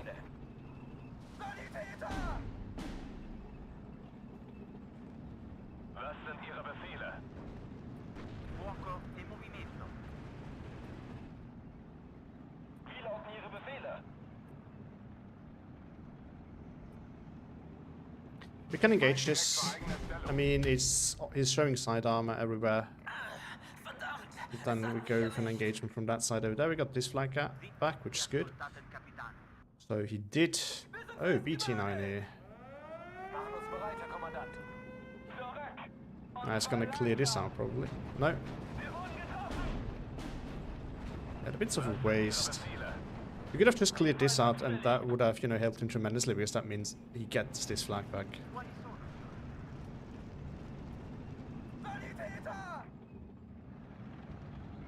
Rot 1 an alle. Funküberprüfung. It's kind of facing my direction again. Let's see if this still counts as side shot. Rot 6. I don't think anymore. No, I think that ship has sailed. Oh, it was. Now disengage. Ah, mi hanno colpito. Yeah, it looks like... I think Barbarian is also really out of practice, to be honest. Non resisteremo a lungo. Might have been... Oh, that might not have been so smart. Can we? No, I don't think we can get close enough to it. Calmi ragazzi, il nemico è vicino. Now hop back in cover, but that gives us another flag. It's all about keeping up the pressure. That is really important in my opinion. Keeping the pressure going, making sure the opponent doesn't really have time to rest. And Ich werde Ihnen zeigen, wie ein preußischer Offizier kämpfen kann. because, you know, you can go all defensive, but with a game like this, I feel like it's better to get a little bit of... I personally... So we've had this debate on my Discord as well. So I'm personally a huge fan of having a little bit of pressure while you're being defensive as well. Because it means that your opponent may have a little bit less resources for a big push. And, you know, makes more mistakes. And ultimately this is how you win those fights.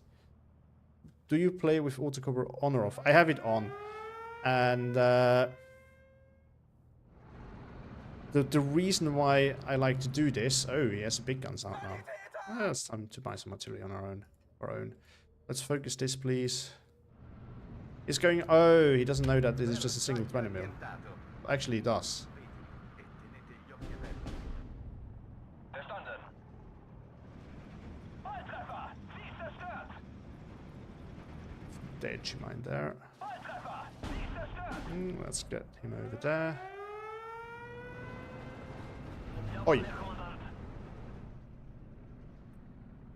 Oh, I completely forgot that I engaged that. This is how I lose a lot of my armor usually. I use it in some way and I forget that I actually used it, and then it ends up dead. Well, it is what it is. But yeah, so I have it off. Okay, let's finish the pressure thing first. Sorry, one thing after another.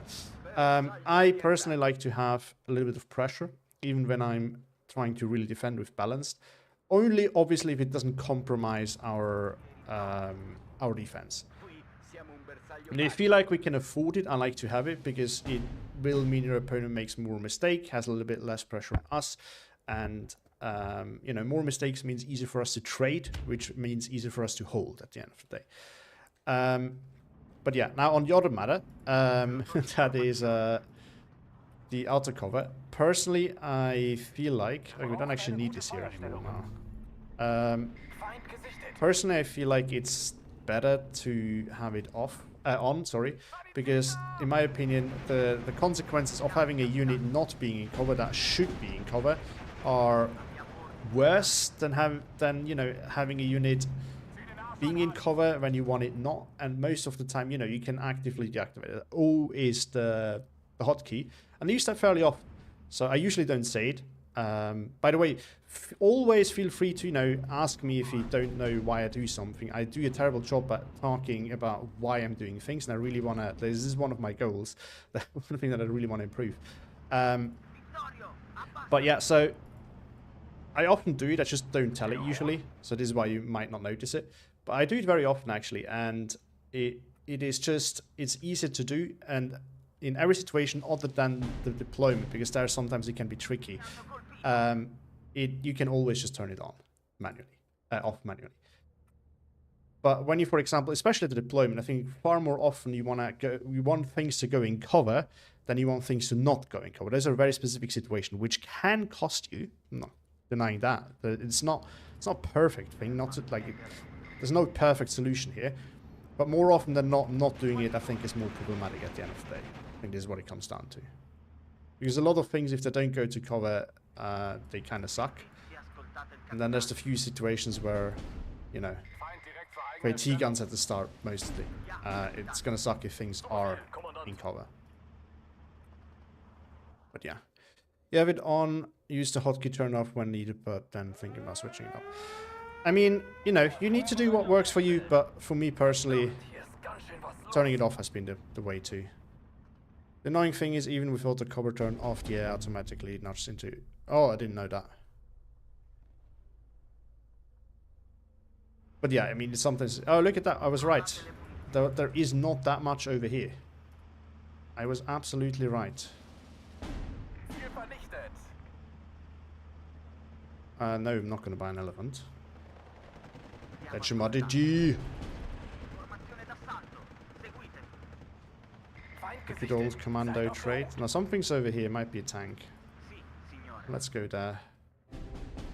Something died. Oh, the Stücks keeps. My Stücks keep dying. Right. Oh, there's an AT, that's why. Well, I think now that the big BTs are gone, we might as well just bring this thing. That doesn't die too easily. And we might need to stop you from suiciding. And then we can start thinking about sending these guys across. Oh, never mind, it was a Panzerschreck. Oops. Send you up here then, send you up there. Send another Detachment easy to clear this out. You can push here. You can do something over there, you can do something, you can move in there as well. I think we can now actually bring our tank in position. This should move further forward, because otherwise it's going to be absolutely useless. Actually, send it over there. Otherwise it's going to be absolutely useless. And now we just grind on.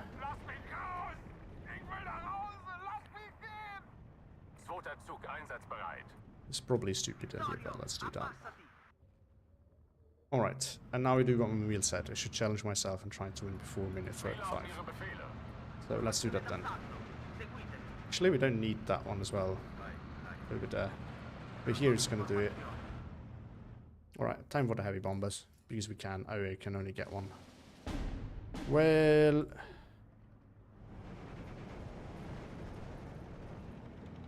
let's get some lighter support over there as well. And let's get this rolling. Jabo bereit. And after you're done... evac, please. Okay, so this is always a sign of desperation. If your opponent does this to just pin some infantry, that is usually a good sign for you. That means you're doing something right. Oh no, one of them died. Okay. Well, it is what it is. Oh, we can engage the BT. Should also get that back and this back in position. But you can actually also deal with the BT. And you can maybe push forward, but it could be risky because there's still Yakari around. Although that's a good range for us to fight. Let's send you across. Let's send you across. Let's send you forward. Let's send you... Can we send this back in? Let's maybe get another one before we do that. Oh, this is not a good fight for us. This, on the other hand, is a good fight for us. Well, it's... actually, no, the Sturm is slightly better off. Oh, oh, run, run, Forest. No, showing side armor. I'm stupid. Don't do my tank plays. Everyone who doesn't know this already, I am horrible with tanks. And I do make all mistakes that you can possibly do with tanks. Always. So do not listen to me when it comes to any tank advice. Oh, so we're resorting to this now. Okay, I should have expected that. Good thing I have one more of those left, because at some point eventually it's going to be quite tricky if I have to...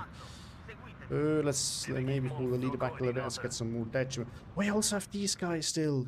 They're really good at CQC. Let's get the veterancy going. I wanted to bring that across, but it's now surfing with my A, which is also good. I really love having leaders next to my A, because otherwise I've had more than once had some not so good experiences with those.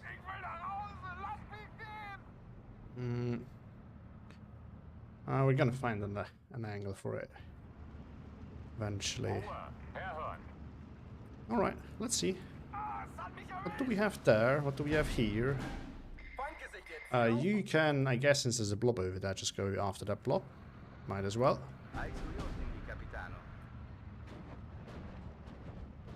Hold on. Oh, did my Stück die when it shifted? I killed it.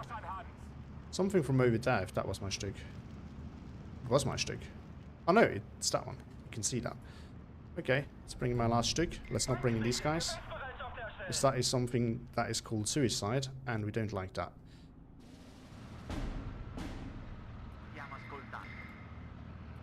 Whee! Oh, Yakari, not healthy. No good. Let's fall him back as well, because also no good. You can finish it off, and then you can clear that out. Good. I didn't want you to unload, but it's alright, I guess. I'll slowly clear that out. Ooh, recon died over there. Let's move in position over there. Okay, got a pen on the Sturmy with my Stuggy Boogie. Let's move him forwards. Don't think there's much AA coming. More. Oh, I was gonna say. I saw something shooting and I was like, nah. And now I was like, oh, actually, yes, there was. Yeah, this is the problem if you don't move them. Which happens easily if you're getting overconfident, which is never a good thing. So we might want to move that just a little bit. And now the Dechimaditi can push. These Dechimaditi can push, you can push. Issues where you double click on the unit by accident trying to drag instead of click. Oh, okay, so... Ruhe, herhören. Or how do you mean drag? I'm stupid, I don't get it. Oh, actually, let's get him in and let's move forward with you. Do we have anything? Yeah, these guys we can suicide. Let's just... You know, this the good old reliable throw, you know, shit at the wall and see what sticks. Works, surprisingly often though. E muovetevi. Jawohl, Herr Kommandant. There we go. Ah, mi hanno... No. Do you want to select movements at once? Ah, yeah, now I got it. Okay, so this, yeah. Instead of clicking... Sanitäter! Yeah, you're right. It's actually a good idea. I guess we can push. Volltreffer! Sie ist zerstört! Bereit, Herr Hauptmann. Avanzato. GG. Ah, too late. But yeah, I mean, the trade was very clear. Still love the name though, I have to say. Find a funny name.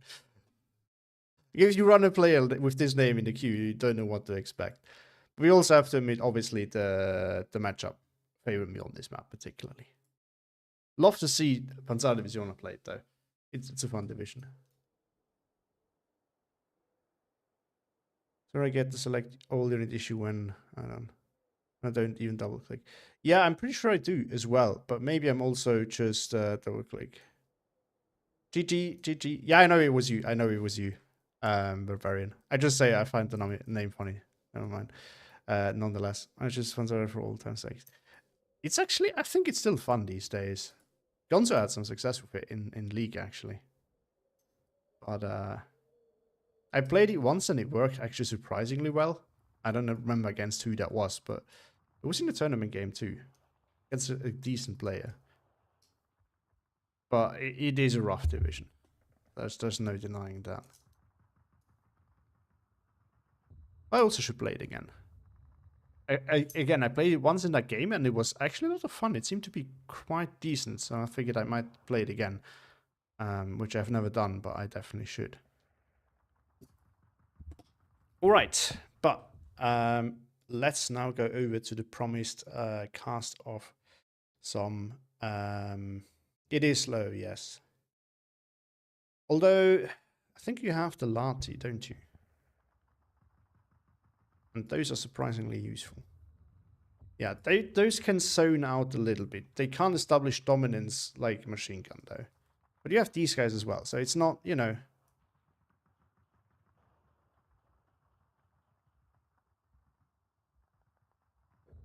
No, Pansari is not a Man of Steel division, Ramai. This one is from, I think, the Fate of Finland.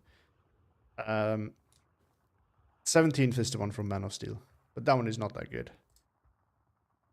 It's not that fast, yeah, but it's fast enough. Like, to, you know, make up for the speed of your other tools. It's not good, obviously. I'm not claiming that this solves the problems entirely. I'm just saying you have a little bit something at least. Because, you know, it at least helps you with not getting zoned out easily by some of the fast tools. Well, I haven't actually looked at the stats. I just saw the trait difference. Barbarian.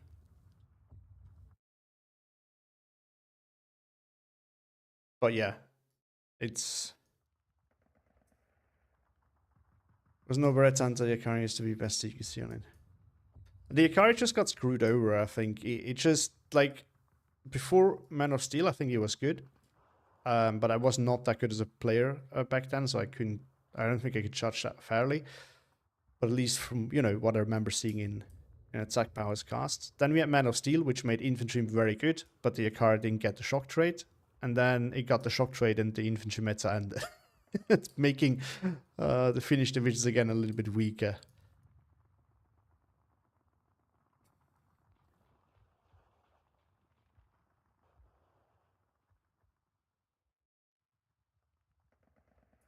And this used to work around the Ainsworth Akari. Still do kinda, it's just yeah, with the infantry meta over, doesn't work that well anymore. And especially this division. It's horrible. I'm not claiming that it was the best CQC, but they were decent from what I remember seeing in the cast when I was not good yet. But it's a good one. You know, it's not, you know, it's not good as in really good, but for the price, it's actually fairly good. They are still good now, but the problem is it's not, it doesn't win your diff ultimately. Especially since a lot of the newer diff got better CQC added. So I think that's another bigger part of the issue. And, you know, other CQC also power crept, looking at, for example, all the MP44 units. That is part of the issue. Oh, now I get it. You were talking about Predator's claim about best CQC. I mean, the before Beretta time is before I joined, so I can't even talk about that. But anyway, so it's time to switch to what the other half of you wanted to see when I did the poll, which is casting some of the beginners tournament games. I might actually cut it down to one because I'm getting a little bit tired, but just give me a little second to get some mate tea and then I'm ready to go again.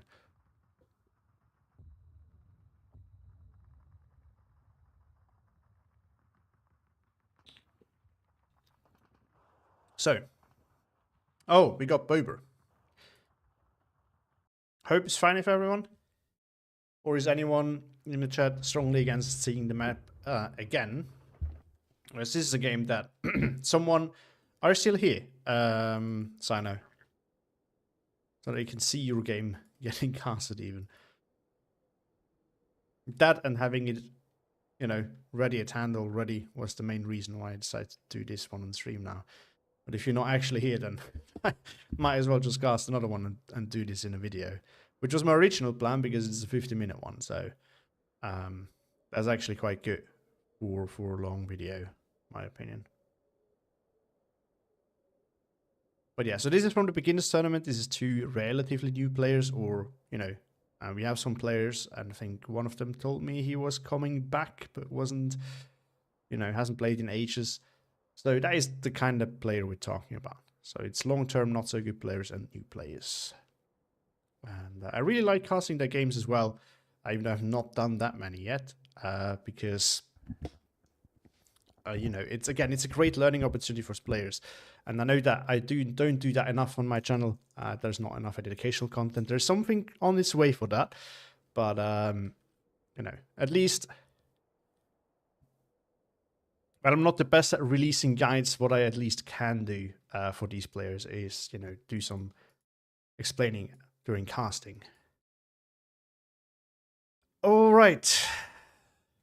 Let's take a look. So we do have New Zealand versus Nineka. So a solid division versus top division.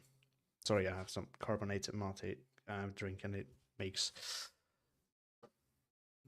CO2 come out again. I try to suppress it so you don't hear it. I do my best. But anyway, let's get back to this. So, we do have... We don't spend too much time on the deployment, but... So, we do have a little bit of a push in here with, I assume, one of the fast units. Yeah, the Osnats. And the Sniper. I guess maybe a bit much. And then some support things over here defensive. Not actually, so it's an interesting strategy here. He rushes in here, but doesn't actually contest the edge of the hill, which is a bit weird. I would contest the edge of the hill, to be honest, but if we just plan on getting it briefly and then go out again, I guess it can work. On the other side, defensive. This is a little bit far forward, in my opinion, for, you know, such slow transport. What is this a... Oh, it's a carrier. Personally, I won't use those, I'm going to be honest. If you bring your machine guns, which, you know, this is low division anyway, if you bring one of your only tools that you can actually bring in a somewhat faster transport in this slow thing, and it is not even using a 50 cal, it's not worth it in my opinion. So if you're watching this, Sino, because I know you were watching earlier, I would recommend not doing that, to be honest. Second though, going in very aggressively, so I have bad news for it. I think it's going to run into the Osnats. The question is what is happening first.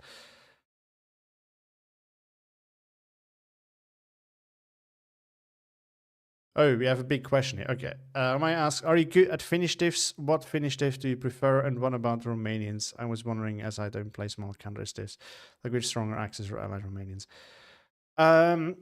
Finnish, I like them. However, I think I am okay with Ruchmarupana as, as I can do okay with it, but I usually lose with it. The problem is just that it is, in a tournament setting, it's just not good enough on most CQC maps. There's not enough bands to make it good. But that's that. And but yeah, I think I'm decent with Ruchma. It's just the division itself is a bit of an issue. I absolutely do not like 17th Division, and actually I've played only once or twice, but Pansari seems fun, but I'm not good with it. It's simple as that. Romanians, I like them. I think I'm decent with them. Most of them are into the division. That's something that I'm naturally just good with, or the best with. I'm not saying that I'm super good, like there's better players. Look at Yapaza, for example, but I do like them. And I think I'm decent with them. So, but yeah, so Romanians, the problem is just they're not in a very good spot at the moment. They used to be better during the infantry meta. Since that has gone, it's just not the same anymore, really. But the better ones, it really depends. I would say Axis maybe. So you have one, I think the strongest, like generally speaking, in most tournaments or quick play settings, is probably an allied one, which would be 8cav. However, I would argue that, in a lot of settings, 5th cav and Monte are good, solid divisions and more playable than the other allied one, which is 6th Corporal and 9th Infantry, because both of them are like Corporal. I really love this div, one of my favorite divisions. The problem is it's just having no proper tanks in A phase, and then only having T-30-45s in B phase is a real problem. So I would argue that overall Axis is better, or at least safer with allies. You have one good one, and the rest are more meme ones, to be honest. Fun, but more meme. But yeah, continuing this on, so Sinai is going with a defensive deployment here, all around, really. Maybe a bit too defensive with the field engines, because they can't really contest anything. They can sit in here. If your opponent stops with a non-CQC unit in these forests, they will do something, otherwise they'll do basically nothing. This one, I actually like a lot in here. There's a better spot. I think actually Barbarian showed me once. It's like in here. Yep. There we go. But it's maybe a bit too far forward. Yeah, same machine gun issue over here. At least it's not going to get sniped. So in this particular case, with 9cav not having, or him at least not deploying, that many fast tools that can actually kill those transports, and might actually get in because they're armored. Whereas the machine gun otherwise might just make easy work of that. So something is rushing in there. Might be some flames and Osnats over here, more defensive. So not really rushing, which is a bit of a mistake in my opinion, because 9cav is the fast division. Especially against the slow division. Over here we have some Kazaki position, Kazaki and a Valentine. Defensive. Interesting. A bit of a rush in there, a bit of more defensive over here, a bit of a rush in there. Not a whole lot of tanks. On the other side, we do have a rush in there with some of these guys, but no, this is not a problem. No line infantry coming up, so a lot of the things here can easily get killed off. And that means that, for example, if you have the Osnats, you have nothing that can kill the Osnats, so that these guys can do the work. And this is where I see a bit of an issue. But yeah, so if you're watching, or when you're watching this later, Sido, since you were here, just giving you a little bit of advice, I would not play this division on Vanguard, generally speaking. The reason is just it takes a bit of time to really get going. Now, you cannot, it's not necessarily impossible to play Vanguard with a slower division. It's just, in my opinion, making your life a little bit harder because you have a bit more pressure because you have to make things work earlier. You might be at a little bit of a disadvantage from your start because you're slower. So having to use your A phase when you're strong to mostly compensate, that might just slow you down enough that you can't really get it rolling before your opponent's Maverick income kicks in. And that's a bit of a problem. Meanwhile, with Maverick, it's not that, Oh, there we go. Osnas goes down. That's huge. So the Staghound can actually be here relatively... Oh, no, it's the 85 mil. But other, you know, it can do a little bit of damage here. The problem is just there's not that much to snipe here. And this thing will kill it off eventually. It's going to be tricky. Seafire providing some information. I love that. See, here's the problem. Because IKBBSH are easily pushing those off. The Osnats is uncontested here, and the Staghound is just moving up. Staghound, yeah, is here probably for AA duty. This thing is actually, I was expecting him to send, you know, Staghound here for guarding and Staghound AA in here. But this thing is not really good for AA. What is excellent at, though, is moving in. Oh, no, it's not even the Staghound AA. My bad. It's this thing. It's a support thing. Never mind. So it makes sense to be up here. Could also be helpful over there, though. But I always thought it was Staghound AA, when it actually isn't.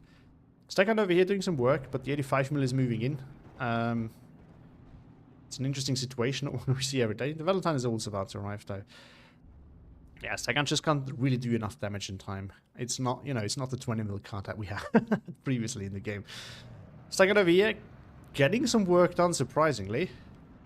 Spitfire is, yeah, the problem is this thing is really not good at strafing. It has to be 20 mils, but the ammo count is just too low. I tried this recently as well, and it just doesn't work very well. LA7 is now on its back. This thing is, I think, relatively slow. Oh, no, actually not. It's quite fast. Never mind. This is a good fighter. I mixed it up with another one. This is good. Never mind. Not said anything. Now, weirdly enough, I haven't really paid enough attention. Somehow the Osnats didn't die. Oh, the Osnats fell back. That's why. Now the Staghound is pushing in. That's a weird situation. Staghound's getting some success.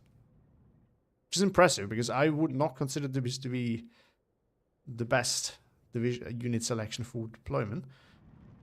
Especially with the field engineer, because again, they're easy to avoid. But this one actually got the work done here. So that's actually impressive. Over here, a lot of units, but then currently just sitting there not doing anything.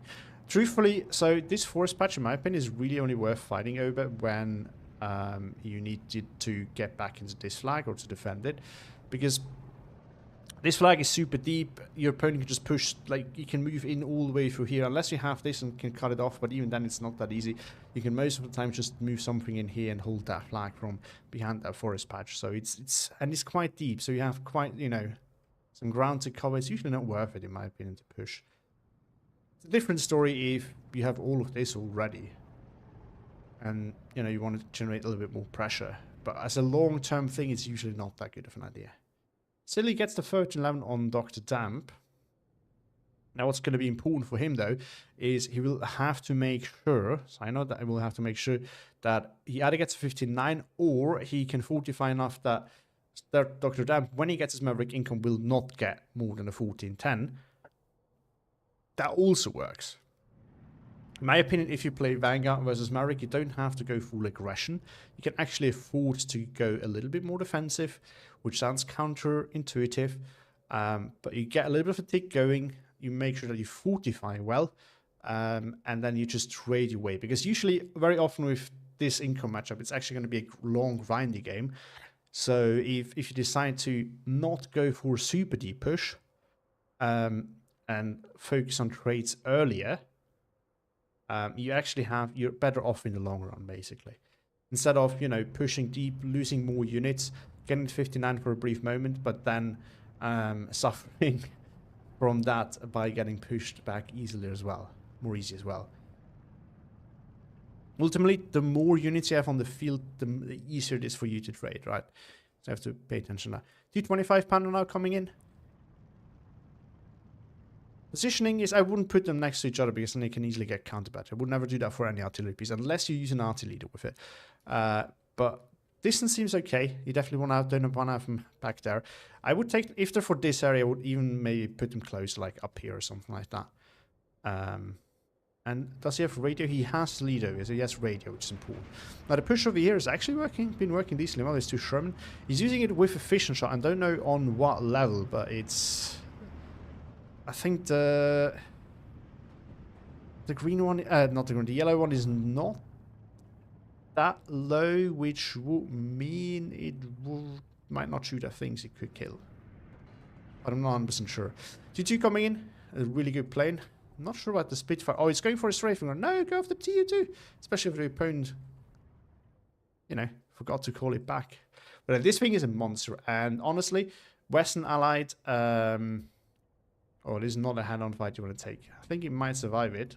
Yep, because the LA2 only has 220 mils, but now he needs to run. So whenever in a situation like this, you want to try to evac it as soon as possible. Oh no, yes, this order still queued up. Because, you know, if you evac it right here, it despawns after a certain amount of time. You can go from all the way back here, back, and it will not evac when it is over here, so it will evac somewhere like over here, for example, so in the middle of the map. So whenever you know that now it's time to just run, evac it immediately, because then you have a chance that by the time your opponent turns around and catches up, you're playing these spawns. And then you can save. Because sometimes when you try to run away, if it is all the way back here, you might not win that race. Another tier 2 coming in on a bombing strike. Maori is unfortunately, they can put up a little bit of a fight against Kazaki. I'm pretty sure my efficient shot default is 30 to hit. I personally wouldn't use it unless you manually put it on when the situation is useful. That's my personal philosophy. There's different opinions. I don't use it I personally won't use it by default because you miss out on some of the good opportunities. Sometimes it's a little bit bugged out. But particularly when you don't want to have your gun reveal itself, then it's a useful thing to do, in my opinion. Also, it just means that your tanks usually, like a tank, you know, it makes sense for an AT gun, in my opinion, or more sense. Oh, the Hawk is also a bad unit. I wouldn't use that. Take the Spitfires. It has fantastic Spitfire fighter bombers because it has, first of all, it's super fast. It's a massive bomb loadout, and it has 2 sets of bombs, so you can turn one off, get a bombing run in. If there's nothing out in the air, you can turn the other one on or back on and get another bombing run in. And even if you don't do that, it's a really good plane. But yeah, so tanks, you know, tanks are not that stealthy. So most of the time, oh no. Never bring tanks up close. Only when infantry is in front of them. Oh, that was a close one.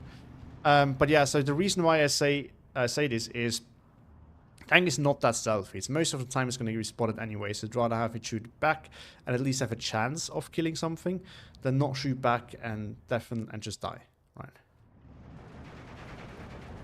That's my opinion. AT guns, which are, you know, stealthy, obviously is a different story. There I can see more of a sense, but 30% is too high. I would put it 20 max.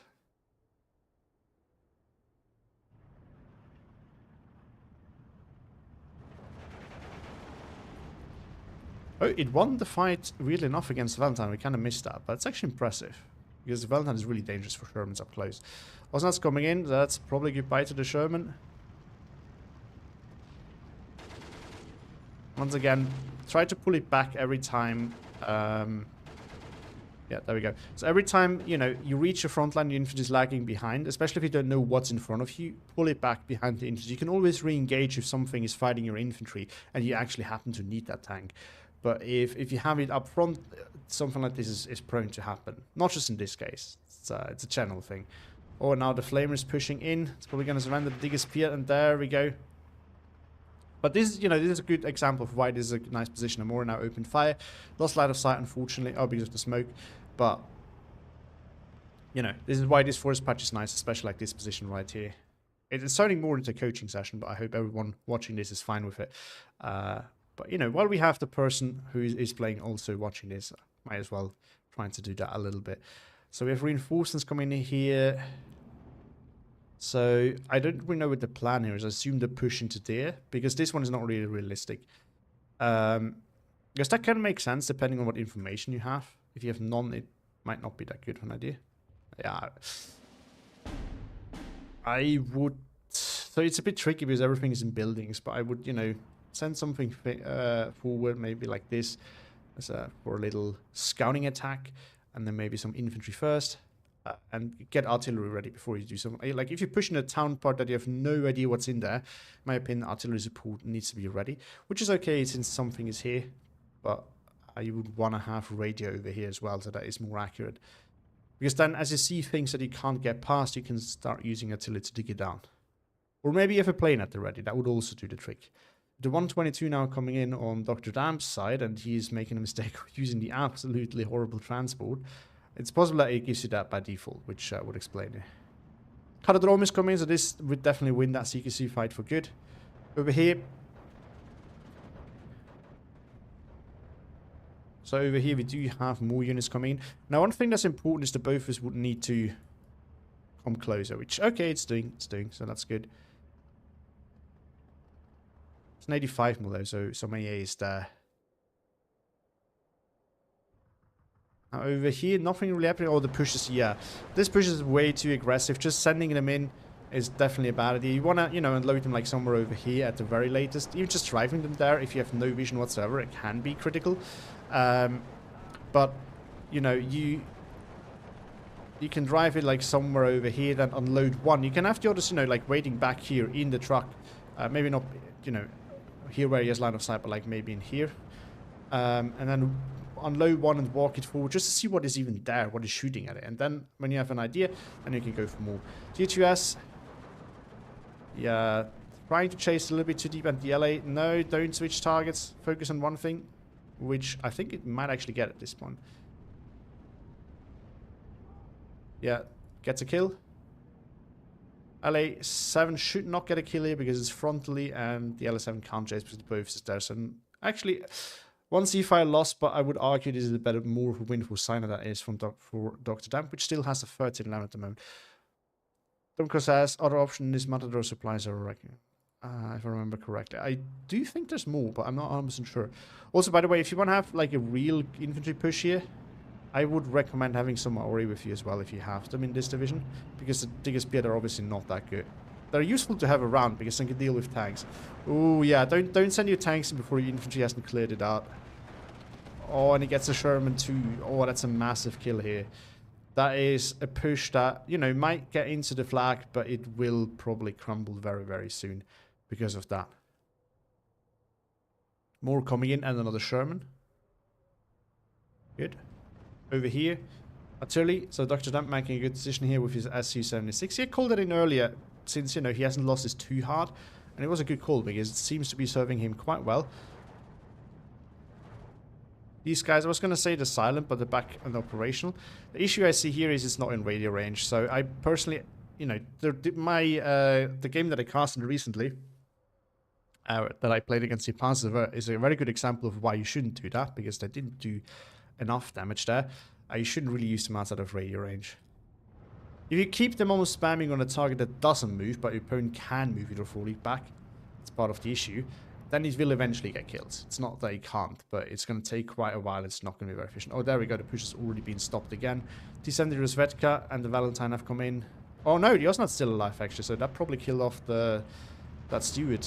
And the Osnat Subferry probably did some work too. Because like the SVT now coming in, so the push in the town is going to be tricky. The Speed are stopped in time. The Sherman is still there. Should win against T-70, although the APCR is doing some work. Things quieting down. Both is coming in. That's definitely a good call at this point because the Air Force has been called out already a few times. So calling it in out, you know, earlier might have been better, but it's still useful to do it at this point. But up here is where the real action happens. Command carrier. Yeah, this is another one of those not so good, so good units. One brand just doesn't cut it. But, you know, it does a little bit more. We are definitely still holding this, but I think this push here is probably over as well. 2 KHE Sherman coming in. That's actually a bit too close. I would like try to position like back here or something like that. For the simple reason that, you know, if you put it this close, AT guns in here can very, very easily have a go at it. Over here, it has to be something with a little bit of range. Now, 9KF does have CIS-2s, from what I remember, but the CIS-3, for example, wouldn't catch it over there. And something like the Valentine wouldn't do it either. This is why I would do it that way. And then, you know, against the tanks, you have the 600 actually protecting you as well. Over here, another row of Diggers Piet being sent to their graves by the looks of it. Now there's an Emcha coming in as a reaction.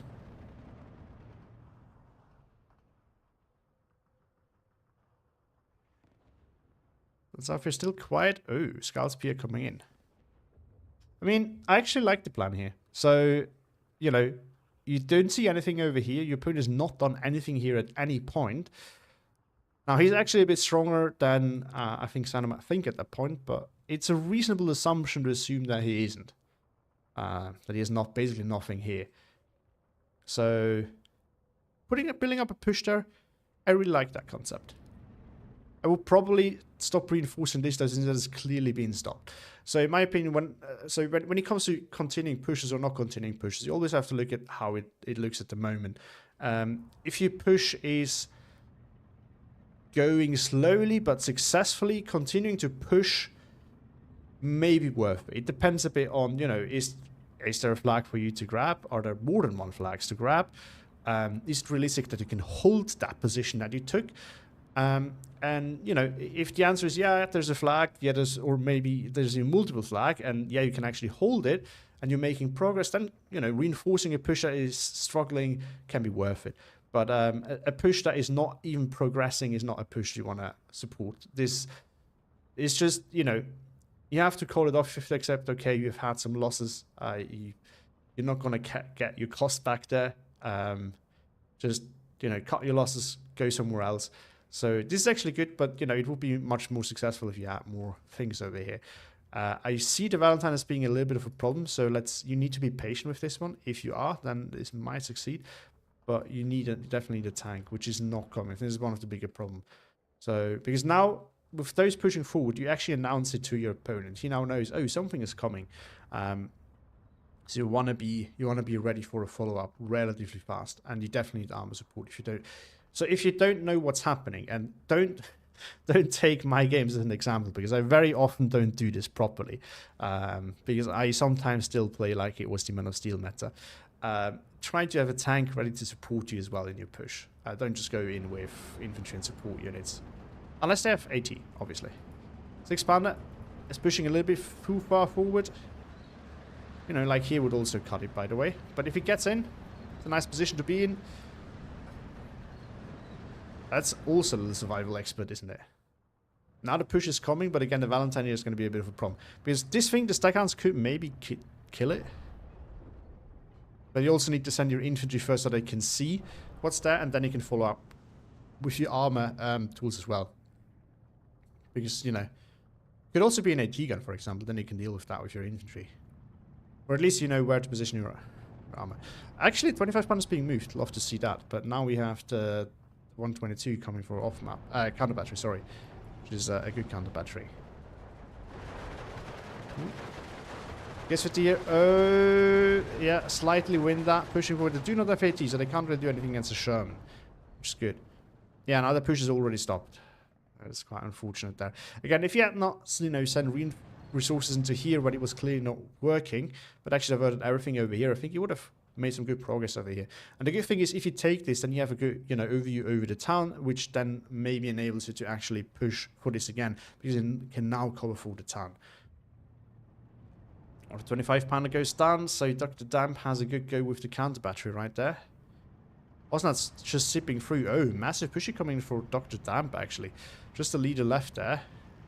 Osnat's got in. Well, needed to unload now.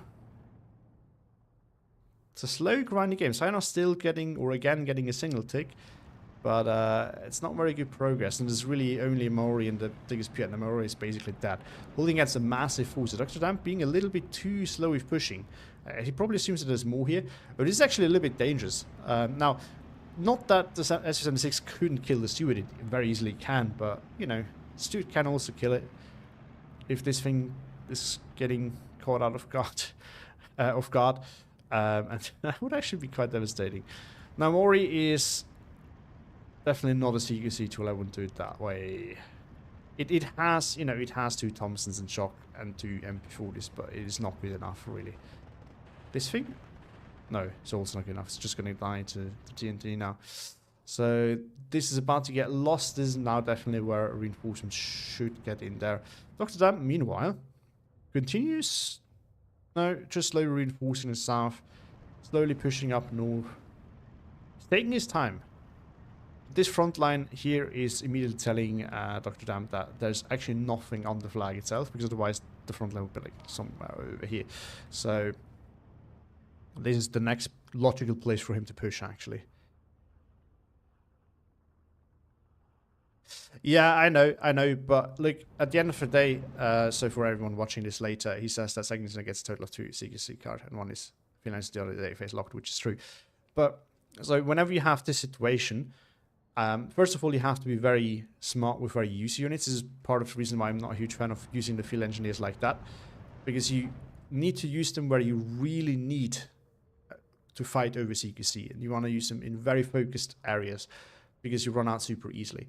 And you sometimes just have to accept that in one area you cannot find. Like, there's no point in sending non-CQC units in, even if it's a bad hybrid, like bad at CQC hybrid unit. If your opponent has actual CQC, there's just no point in sending those in to just die. It's just one way to, so, you know, it feels like you're reacting well and you kind of delay things, maybe even win. But when in reality, you're just losing trades. You're just generating bad trades, which will lose you the game in the long run, basically. So that's why I would not recommend doing that. Oh, these guys almost get the Valentine free. Get the Valentine free. Little stealth action there. Exactly, PBSH now coming in to reinforce this. A little bit of an overreaction about Dr. Dan, but I think he expected this to be a larger push. It actually ended up being. Over here now, we do have the good CQC coming in, but it's a little bit, well, it's actually working out. We do see the ground attack trick here being used by Dr. Dan, which is working out quite well for him, but none of the units are following up, so this guy will actually recover and more are coming in. And just now shifting away. 6-pounder has left its position. It could still be useful over here, or maybe even this position over there. Oh, this is just barely held. Trumps again pushing a little bit too far without anything, you know, any information. And the Kazaki SVT, luckily for Sino, is not a CQC unit, so that ends up working out. The A19 now going after the 6-pounder, which has been spotted. It's a bit of an interesting choice since he's not actually pushing with armor, and it doesn't look like he's planning to. It's not a bad call, but it just, personally, I'm more of a fan of focusing artillery on more imminent issues, like this one. The biggest bit is a very good target, actually, for it. Now the field engineers are coming. Yeah, this is where you want to use them. So they can kill off. Oh, look at that. One of them got forced off. These guys do have radar trade. Yeah, they do.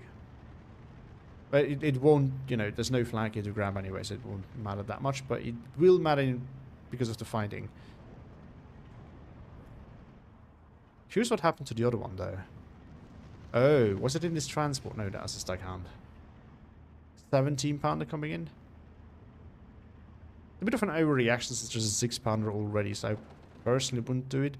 I'd rather think of some infantry to secure this, because obviously infantry pushes are happening over here. So eventually it might just push up there. But the RT party has started. This is one of the weaknesses of, you know, second New Zealand. But it's not, you know, usually it's not that big of an RT grind. So even this is still manageable in my opinion. We just have to shift them a little bit and really focus on maximum impact and damage. So going in radio range, except, for example, not at something like this because it's not in radio range of anything at the moment. So over here, not a push that got stopped.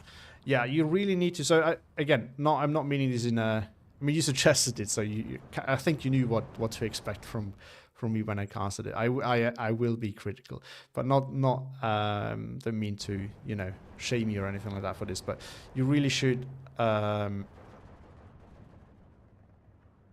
was I on about? Yeah, you should not push these things forward, and you should use your 25-pounders in radio range, because here, see, it did pin it, but now it's falling back, and you're most likely not going to hit it again.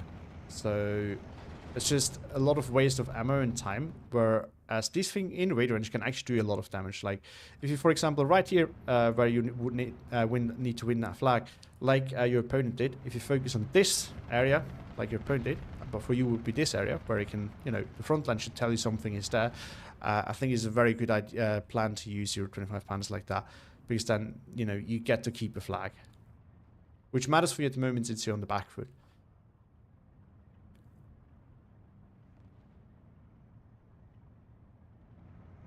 Someone says yes, but you just have to play around, try to keep enemy out of CQC, keep them in range, and use the CQC only when. Yep, exactly. This is the way to do it. You have to be very, very careful with your CQC. This is really true for any division that doesn't have a lot of CQC. This is a tool that only comes out when it is really needed. Otherwise, you don't want to bring it. See fire going a little bit too deep, because the problem that's going to be, yep, the LS7 is right back in. Now, it might actually go too deep as well. Dr. Damp is not calling it off, and there's a Bofus. But this thing has medium resilience, and it is fast, meaning that, you know, the Bofus can actually hold it off. Kitty Hawk coming back in. The problem is this thing, just a little bit slow. But with a push this deep, actually, this is a good target. This is where it doesn't matter that much. Oh, no. One of them barely survives. At the 17-pounder is going to be history. And this is not yet. This is not the reason why some infantry here would probably have been a better call than the 17-pounder ultimately. It did work. I don't deny that, but the 6-pounder would have done this as well. That's the main point there. Oh, the both is getting spotted by the Emcha. That's obviously problematic because the Minecraft player is doing a little bit of an air spam here. I just want to say though that this is a nice opportunity to airstrike. So, for example, if you were wondering why Koenig's air spam, so you all know how Koenig air spams, or that he likes to do it. If anyone was wondering why Koenig is so successful at doing it, this is one of the reasons why. Koenig goes for opportunities like this mostly. Even this, because this is quite deep, right? So you see where the AA is. It's quite far back, actually. This is a big mistake by Dr. Damp here. Like, if you make... Your AA needs to move with your push. You can't just keep it in the back line. And it's actually not moving. This one is moving not that far forward either. You want to send it, like, over here. But, yeah, so, as I was going to say, this is kind of what you want to do. What you need to do. And this is how Koenig is so successful with his airspam. He only goes for things like opportunities like these, where it's clearly too far forward and outside of the AA range, and then you bomb the shit out of it. Like that. that is the airspam strategy. I think there's no denying the best airspam player in Steel Division at the moment. LT coming in. This is gonna hurt. The Bofus is there, but it's probably not enough. It's still an IL2. Might just claim. Oh, actually, it is enough. Never mind. Well, yeah, the IL2 is just so slow. I always forget. They always forget.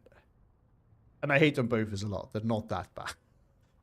Anyway, Pound is now in, and there's there's radio for it for you. So everything right here could get shelled right now. So this is one of those situations where honestly you just wanna. You're just gonna go in and call in, you know, do defensive fire, and then you soften this up and eventually can push back in. This is one where you can use your artillery in a bit of a grind. If your artillery is not, you know, this kind of artillery where you can actually counter battery properly. But these guys are again close to each other, so meaning that whenever one gets shelled, the other one might get hit accidentally in the process. New Bofus is in. Vickers coming in. Scout Piad. Well, this is useful. Obviously, you want to have some proper infantry, which at the moment is not arriving. So things have slowed down. Dr. Damp is on the 14-10 and is now heavily reinforcing. And this time he's actually covered. Yeah, this is... So, look, I understand it, by the way. If whenever you watch my games, you see probably that my A is also a little bit too far back, because I'm afraid of losing it. Because, you know, if you lose it, you're toast. This is what you want to do. Have a little bit of courage with your AA, and it will reward you. You just have to learn to pay attention to it and not let it die. That is the downside. But there we go, both forces off the L2 once again. And the Sherman 1B is actually doing some work here. The problem is the Valentine is arriving, and once that is in range, that can actually kill off the Sherman. Now, thanks to the extra armor, that will be a little bit more difficult, and that's going to matter. Another Vickers HMG coming in one of these things. Yeah, so I do not use these. They're so bad. Sometimes, you know, sometimes some sort of half-track units are useful, but you're going to have to make a differentiation when it's useful and not. Obviously, if it's a 50 cal, it's useful. If it doesn't have a 50 cal, it should at least be decently fast, and not with every unit. Put it at that. Like, I wouldn't mind, for example, using it with the Vickers now in B phase, to be honest, because it does something. But it's, you know, for example, in at least for the machine guns that you use in the opens, I would not use it. Oh, there we go. SS-76 goes down. I think there was an artillery one too. My guess is that it probably was out of ammo. And then when you attack something, it might sometimes actually push up. That can be the killer. One called a man of fire, but should definitely not be used in a phase. Look, bad doesn't mean it's not useful. And they are still useful. They're not useless. It's not a unit that does nothing. It's just also, in most situations, not good enough, really, to justify taking it. If it wasn't for the speed problem, it was a different matter. But it's just too slow. Like, even in B phase, personally, it's too slow for me. Like, this is not that good. But it's up to you. Oh, nice hit there on the Valentine. Yeah, it's just a little bit too late. The LA7 is trying to give chase, but there's a Bofors still here. Bofors is on the fire, though. I don't know about what. That's obviously dangerous. Yeah, the command carrier is really not good. Like, this thing... It died. That thing is at least useful, as I said. The command carrier, one brand is really borderline useless. One brand and 5 points. That's not worth it. That's a Carrier 30 Calvert again over here. We don't have any command carriers left, but yeah. Still 13-11 for Dr. Dam, but Sino has still a little bit of a lead. He just needs to crawl his way back in, and then this is still winnable.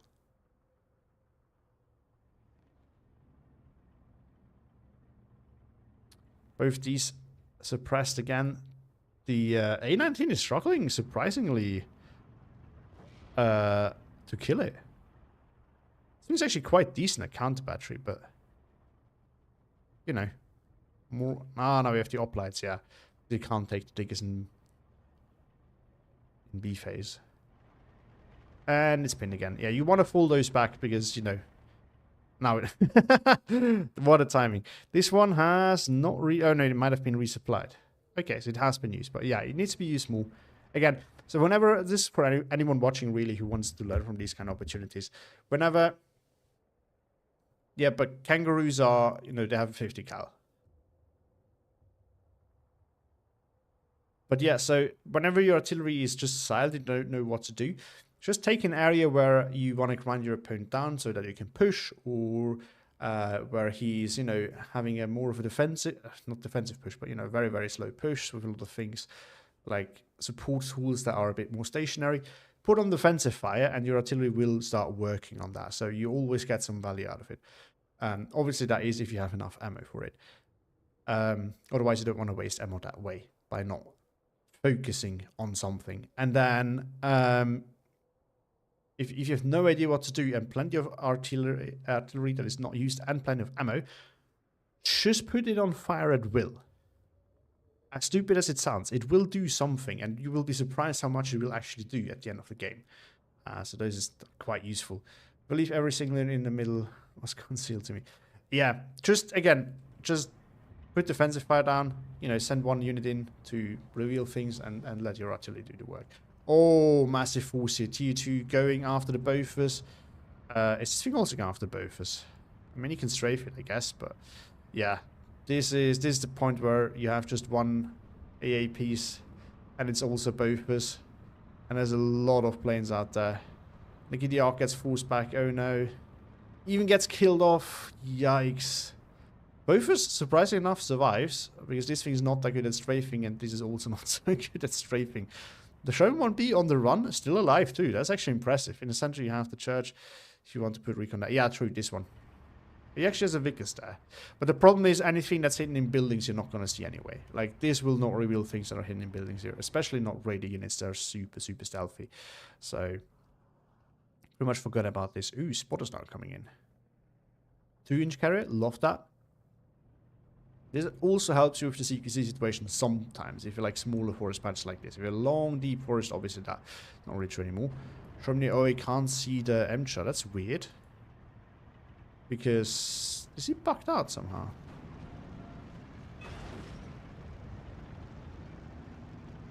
It's looking like it's trying to move, but I can't because... I think it's bugged out because the Vickers should spot that. Actually, no, the Vickers can't spot it, so it just can't see it. Oh my. Another one of these. Oh, the fission shot. Yeah, true. It can. True. Yeah, absolutely right. That's actually. I completely forgot about the fission shot being on one again. But yeah, this is it. This is why you should have a fission shot on. Especially if you play on with Sherman against Sherman, because honestly, chance is not that high, but it goes for both sides. Oh, Osnat's coming in. It's going to be another Sherman going down. Oh, it's running. The danger has been recognized. Is the Osnat's going to have time to aim? It has. The Sherman goes down. Yikes! It's double that, so it's not really going to miss. Oh no. Oh no. I mean, that Osnats is also part of the reason why Line Cafe is so strong. It's not the only, by far not the only one. L2 is coming back in yet again. Ooh, there's another Bofors in. But not in position. Or not unloaded. Tier 2 coming in again for a little bit of spotting. A little bit slow for that. But the L2 doesn't need it. Ooh, Sherman's going on to Valentine. Both is now unloaded, but I think it's too far back and a little too late. But IL-2 will get in. It's gonna get its deadly charge off, and there we go. The Sherman goes down. Both is. I will most likely, since an IL-2 not take its revenge. There we go. That flag still not retaken. Yeah, this is, by the way, this is exactly what you want to do. This is the perfect range for a 25 pounder. You have radio coverage, as far as I can tell. No, you actually don't. Never mind. Too far away, nothing is radio. But this is, you know, a meaningful target because obviously you want to retake this area. We have 3 A-19s on the other side. I guess Dr. Dam was kind of wondering what he should do and decided to just buy artillery because he couldn't see a place to push. Now, if you have a feeling for how well you're doing and you have a feeling you have traded well, which looking at this Dr. Dam definitely has, and especially if you could take in consideration he also has a massive air force, you can really just start pushing. But obviously, if you think you're not in that, you know, I think if you think you're in a good position where you can afford artillery, but not to push because your opponent still has a strong defense, it's not a bad call. But you have to kind of get a little bit of a feeling for it. The only thing you shouldn't do is buy artillery when you're not in a strong position, and you're not going to push anyway anytime soon. Seafarer coming back in, but now there's plenty of AA everywhere. I wouldn't be surprised if that died, to be honest. Like, got full. It managed to get out quite fast. New York going after the Emcha. That's probably not going to get through. Once again, Spitfire, I think it's just way better than Kid York. I will never bother taking this. But yeah, at this point it's decided. I think we can speed it up a little bit because, like, Dr. Dam, he's traded very well. And he's just dominating at this point. Yeah, this is another example of why the 25 pound is not good if you don't have radio for it. Just too much of a spread, really. This tickling the 37 has yet to hit even one close barrage. We do see the next massive push coming in here, and Zion, I think at this point does see many things coming that isn't Sherman, so it's either out of infantry, running low on it at least, or it's just at a point where it doesn't really know what to do.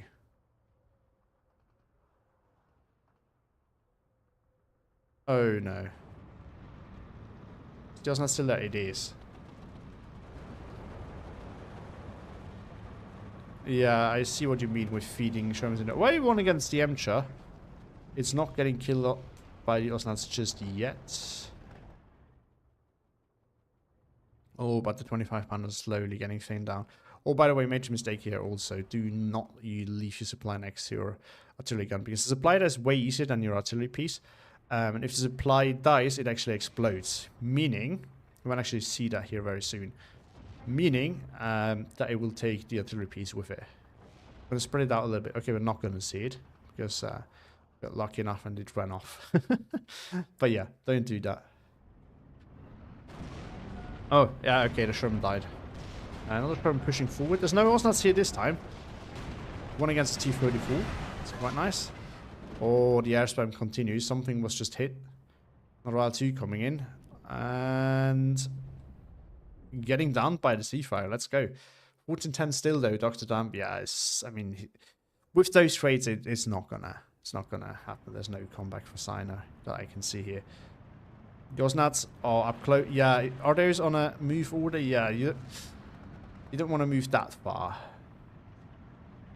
Like, if you want to move to another building, this is where you want to move and move order. Like, even if you go, like, say, from this building to this, it's fine.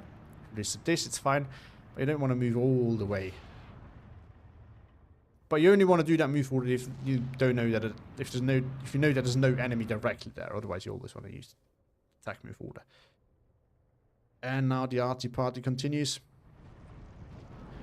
After the church tower. Reasonable. Because, you know, take recon or vision out. This not so reasonable unless your opponent doesn't move them ever. But even then, oh no, I'm not sure I'm going out to the Osnats. There we go. Maury and Oplights pushing back, but at this point it's probably just a little bit too late. By the way, whenever you get air spammed like this, one recommendation that I do have. So if you can just push, which obviously is not the case, and take flags, it can be worth doing this and, you know, getting the flags and just accepting your losses and winning the game that way. Alternatively, if this is not the case, or if you have the option to, don't buy a single AA piece at once. Get like 2, save up for 2. Get 2 in the one area where it really matters. So determine for yourself first, where are you really holding or pushing at the moment where it's really going to make a difference. Then you put those 2 AA pieces there, and then whenever there's a wave coming in, you focus one plane at a time. Because then you can kill that off. Next wave has one less plane, ideally, or he buys another one. But then you had to spend points and you still got to stop it. And then you do the same thing again and again and again and again. And eventually he's going to run out of planes. Or at least he has so few that he can't just overwhelm you anymore. Obviously, it gets a lot more tricky to do when your opponent is trying to focus down your AA pieces with his planes. But if you have 2 AA pieces, that's a lot harder to do than with one. One can easily get overwhelmed. Which is something that I came to mind when watching this. Sorry if it wasn't the, you know, the typical cast, but I hope I could, you know, give some commenting that is helpful at least to the players and also some of the people watching who might also be newer. Now, I was told not to look at the kill list, but I still want to look at the kill list. Sorry for that. So these actually did do some work. There we go, Valentine's being Valentine's. I mean, there's a lot of value lost in these lighter things here. Then obviously the Kitty Hawk. And then it's just going to do his own with Osnats and Cess and everything. So if you look at the kill list itself, the HMG actually did, you know, MG42 did actually quite well. This thing did some work too. Oh yeah, we saw that sniping things, didn't we? Look at the Sherman 1B. That was a good call. And I like that call, definitely. And it paid off, so it's a good one. Some of the AT guns did do some work. Another Sherman, 17-pounder. I mean, again, it did the work. It's not that it didn't. It's just, was it necessary since you had a 6-pounder there? I think not. And it's 80 points, right? It's a lot. So if you already have a tool there that can do the work, I will think twice about buying another one. Sometimes it is useful. It's not always wrong. But you have to kind of find out where it's useful and when not. So when you think that the one is not going to be sufficient to stop whatever is coming, then you definitely want to have another one. Or, yeah, when you want to have, you know, layered defense kind of things. Or when, you know, the range is not sufficient, which it wasn't to kill the tanks there, but if they pushed forward, which was the main threat, they wouldn't have gotten into range. The Bofors actually, interesting enough, killed more infantry units than planes. Oh, look at those uplights. That did good work. The Sherm did work for you. There's no denying that. I think if you... The mistake wasn't with the tanks. I think they were actually, for the most part, nicely used until... except for the few cases where there was no infantry accompanying them. 85 mil on... Yeah, that thing did very good. Again, because the push there was not really strong enough and it wasn't well enough support. Oh, look at that Osnats. Wow. So if those, I mean, it's only 10 point, but then the Steward, I think that might have been the one in the center, wasn't there? Then the Sherman and there's another Steward. Yikes. The Valentine's are Valentine's, no big surprise there. The Tu-2S actually didn't do that much killing, but, you know, if you take the pinning into account and things like that, it probably did a lot of good work. Valentine. Valentine's versus Sherman's is so disgusting. This unit is really powerful up close and super cheap for it. It's not even fun anymore. LA7 doing the things that it does best. Oh, look at that thing. Yeah, it did some good counter battery. This thing as well. Look at that go. That thing go. I mean, it's a good artillery piece, no denying that, and it was nicely used as well. So it did go after some high priority target, like 17 pounds the Bofors, and just soften up the air a little bit with some other units as well. And then I'm just doing some good work. Oh, and this is the other Osnats. Yeah, 3 Shermans and 2 carriers. Yikes. That is definitely shouldn't happen. Especially, if you know that something like that is in there. So I think this is the bigger mistake here, to be honest. Saki SVT, and that's about it. Yeah, that is a rough one. It's a rough one. A second pick, I don't know, what would you have picked against 9K? Floated it because I was hoping to get it for myself. Okay, so some advice on picking. This is for everyone who is playing tournaments and maybe newer to it. Whenever you're player 2, so you're the one who second picks, you do never leave the top divisions open, like those that are hard to counter. You have to ban them, because the chance that your opponent leaves them up to you is relatively low. And since player 1 actually is the last one to ban, he can decide what he picks and what he bans, meaning that he can all decide on the division, and then he can ban the counters, and you're left with really few good choices to play against that division. So this is what I would recommend. So if you have a really top division that you don't know how to deal with, you do ban that always if you can't first pick.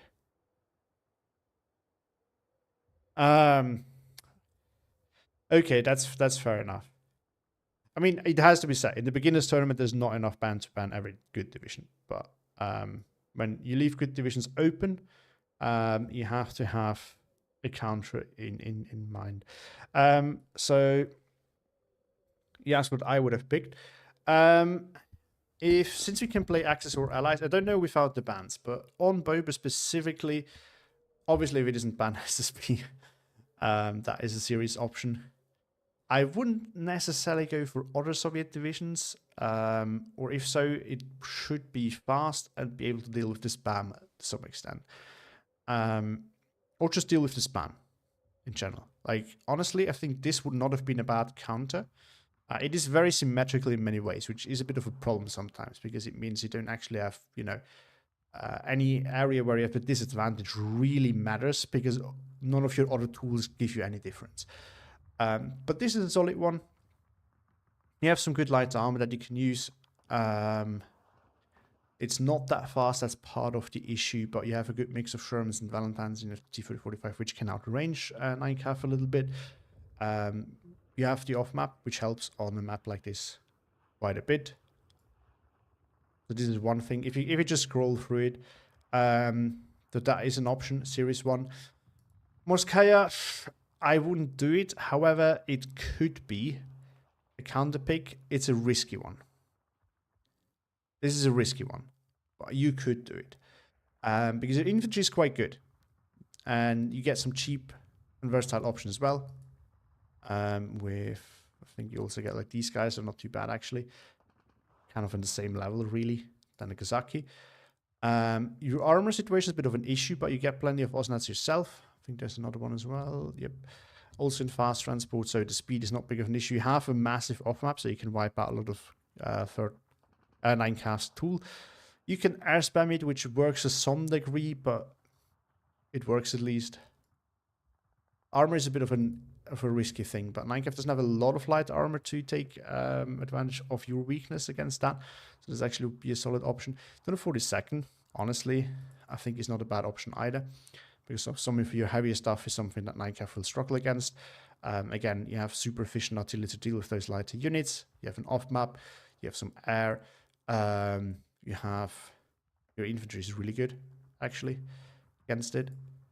And so this is, by the way, so I never really have immediately something at the top of my mind, right? This is how I do it. I always scroll through divisions and kind of have a look at what works and what doesn't. Obviously, whenever you ask me, it's going to be focused more around infantry divisions, but that's just me. I wouldn't really play that many tank divisions against this division on this particular map, by the way. Other than that, the rest here I wouldn't really pick, at least me personally. As for Western allies, these are not a good idea in my opinion. No, ATF is probably too risky. So you said bands were 4th Canadian, 4th US, Hage, 2nd USCA with GCL, Kessel, SSB. Just T-34s would struggle, probably, yes. But yeah, so those, probably not that well. This one is honestly a good idea. It has only T-34s, but it has the up-armored ones with range T-45. It has good infantry.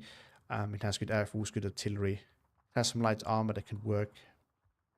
And, you know, you have some light AT guns that you can use against 9 too. S&P, honestly, if you have it, I think could work. It's a bit more of a risky one. And Valentine's is obviously going to be a problem, but your infantry is pretty good. And the Air Force is also a bit of a problem. But you can do some air spam yourself. Your artillery is really good. Your light armor can actually overwhelm 9 like realistically. That is also an option. Maybe not the top, but it is an option.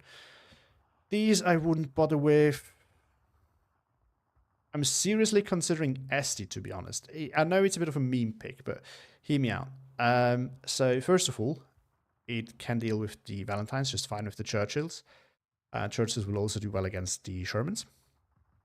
T-34s are just fine. These are also good against Shermans. These things are super good to grind. This not so much. I wouldn't use this. This just, I always build my builds for tournament games and the quick play. I've never really played this.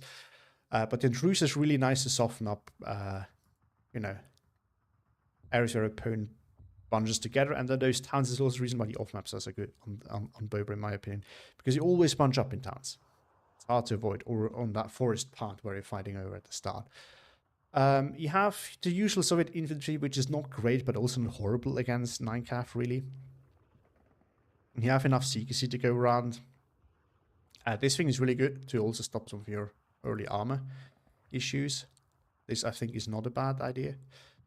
Then Piechotti, I probably wouldn't.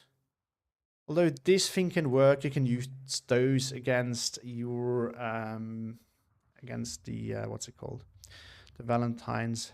Your infantry is good. You know, you get double machine gun SVT units, which can help you. Your secrecy is the usual. Light armor, you rely a little bit on light armor, which can be a problem against 9 in my opinion, because it has a lot of light AT. But you can also overwhelm 9 still. It's not immune to this. So this would not be my first pick, but it is an option. So I'm just working my way down. We're going to get to the Axis. So this is not a strong pick. 7 SD I would seriously consider here. These now.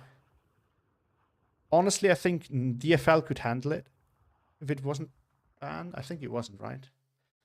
So DFL would, I think, be a serious contender. I absolutely think it could handle 9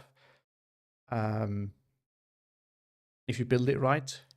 30 is another one that I think maybe has. This one I'm not so sure about. DFL, yes. 30 I think could do it. Not 100% sure. And then these I wouldn't use. On the Axis side,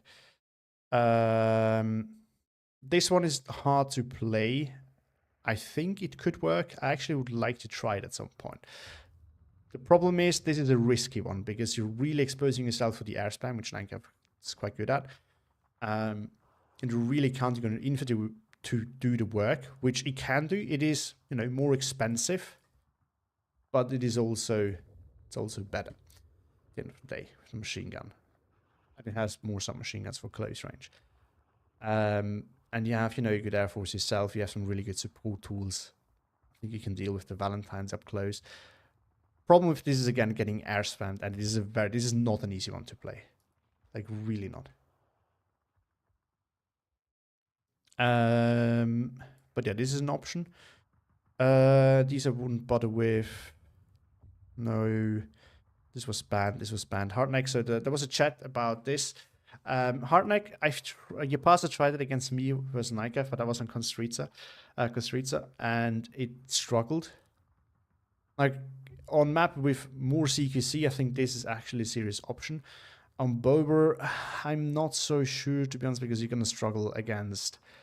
you potentially can struggle against the Air Force, but it has a better chance than second New Zealand, I would say. It certainly has, you know, good Air Force that can help you against those Valentines. The infantry, depending on where you are, is good. Yeah, I think it could handle 9CAF probably.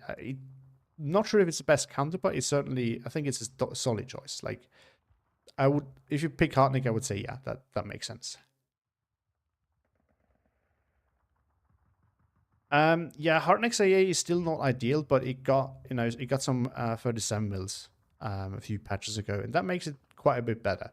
It's still not, you know, the most ideal one, but I think it's actually not as bad anymore.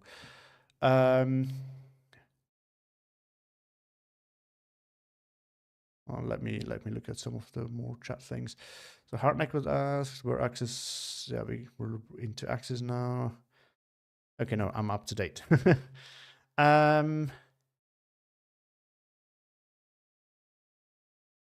Moving on. This, I don't think is a good option because you're going to struggle with the armor. You have some good AT tools, and the MP44 units are obviously quite good. You have plenty of CQC. You can outrange it a bit.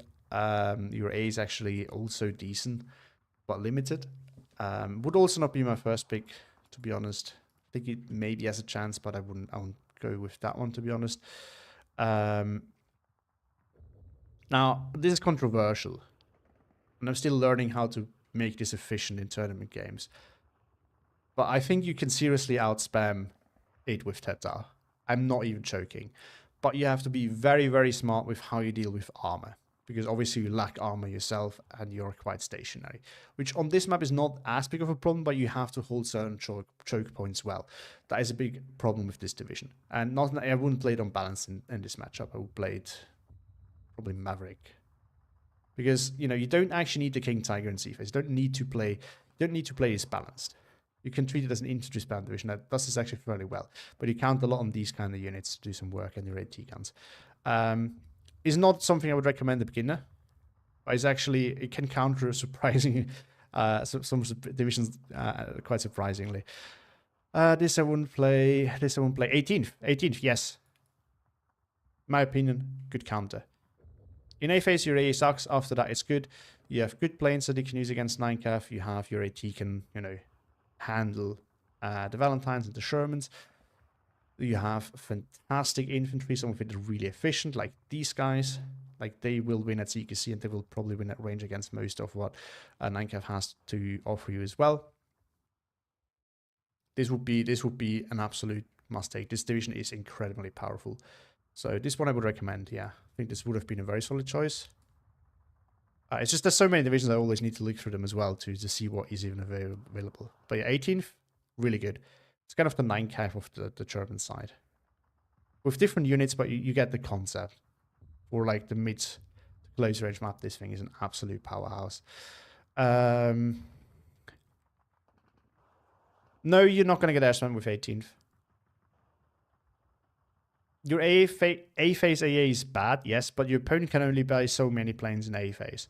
And unless you bunch up everything in one area, then unless you do that, your opponent can only do so much damage with those planes. Meanwhile, your units themselves will deliver, right? So it's not like you're just using units to planes. You're actually winning whenever the plane is not arriving. You have plenty of armor that your opponent can't as easily air spam. The 20 mil, so as bad as they are, they're still useful. And you have this thing coming in with 20 mil as well. You might have to bunch them up in one area where you really want to have AA coverage. And then have the leader with them. And they will do wonderful work. It's not ideal. I'm not claiming that it is. But it will do way more than you would think it would.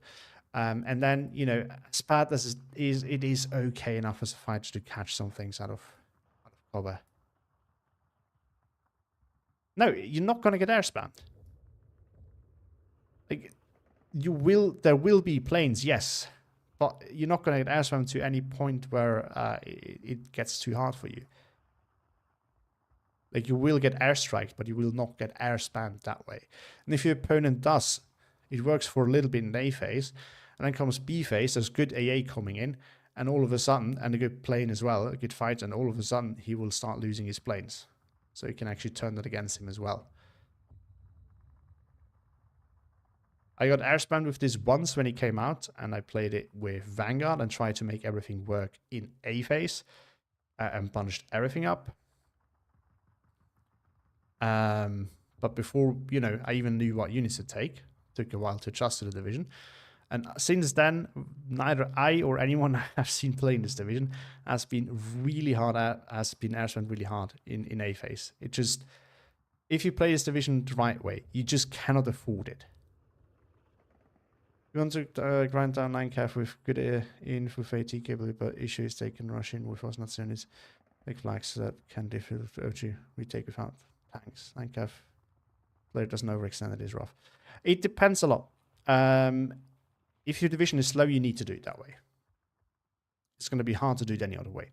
But if it doesn't do that, if your division isn't slow, you can actually start contesting him, and you can make pushes of your own. You have to remember, push doesn't need to be a rush. A rush push is something that just goes in, and then it's usually not particularly strong. So if you deploy a little bit slower, but build up a push in the right way, so you have the right units to push and support the push, you can still overwhelm 9 cav. Whenever things get super stale, it can get tricky, but even then, you have some tools. What you have to avoid is 9 cav easily out trading you, or 9 cav just getting momentum right from the start and never losing it, because then it's very, very dangerous. Like any of those that are good at combined arms pushes. It's, you know, it's not a defensive powerhouse. It has some good units, especially, you know, the artillery that can also stay in for quite the grind, but it's not that powerful at the end of the day. Now, from here, I wouldn't play any of those. I wouldn't particularly not play this one, this matchup. 10 up 15th.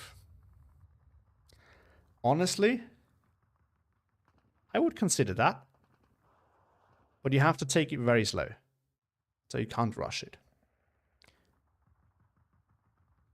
But in my opinion, it's one of the easy divisions to play. You just have to take it slow in Avis, but I think you can outgrind 9 cav with that one. Since 9 cav doesn't have a lot of light armor, this could be an option, but I wouldn't recommend it to any new player. And I would only pick that if I have nothing else left, to be honest. Moving over here. Yeah, that was an option. Munte, I don't think is good against 9 cav in particular. Angelos, no. Yeah, I think that's about it. The ones we talked about, those are divisions that I would consider against 9 cav as solid to good picks, depending on the division itself, obviously. And it's a combination of Osnot's Bazooka, Valentine, and Sherman is in any constructor is tricky. Not really, if you do it the right way. So you want to have a little bit of support. You don't have to go full grind, but you have, you know, one artillery piece. Can be a lighter one like the 25-pounder. You want to have some infantry in front of your Sherman. Or whatever it is to deal with Valentine, potentially. And then you can move in. You just have to take it a little bit slower, like you can't rush in. But you absolutely have the right units. Like, the problem is 9 cav is like, its infantry is not that good at holding.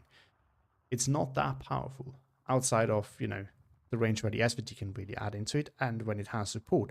When it doesn't have support, it's not, the infantry itself is not that good. So your infantry can actually close up if you can support it. So if you plan a little bit ahead with the tools to deal with Bazooka, Valentine's, and Shermans, you can actually do it. Like, I'm not saying it's always easy, but considering, you know, some of the divisions we listed are actually quite strong themselves. So just point that out. Also, Shermans and the Valentines do need some time to arrive. So you can actually go a little bit more aggressive in some areas, because you just can't rush in so that the Osnets can actually snipe you, and then you have some potential as well. Not with every division. Again, some divisions don't have that speed. But some that we looked at definitely do have the options. Yeah, I think all the ones that we talked about are, I think, serious options that you could make work. It's just harder if you don't, you know, if neither of those divisions is any that you're familiar with, then it's going to get rough. Because obviously playing a division that you're not familiar with against a strong division is not easy.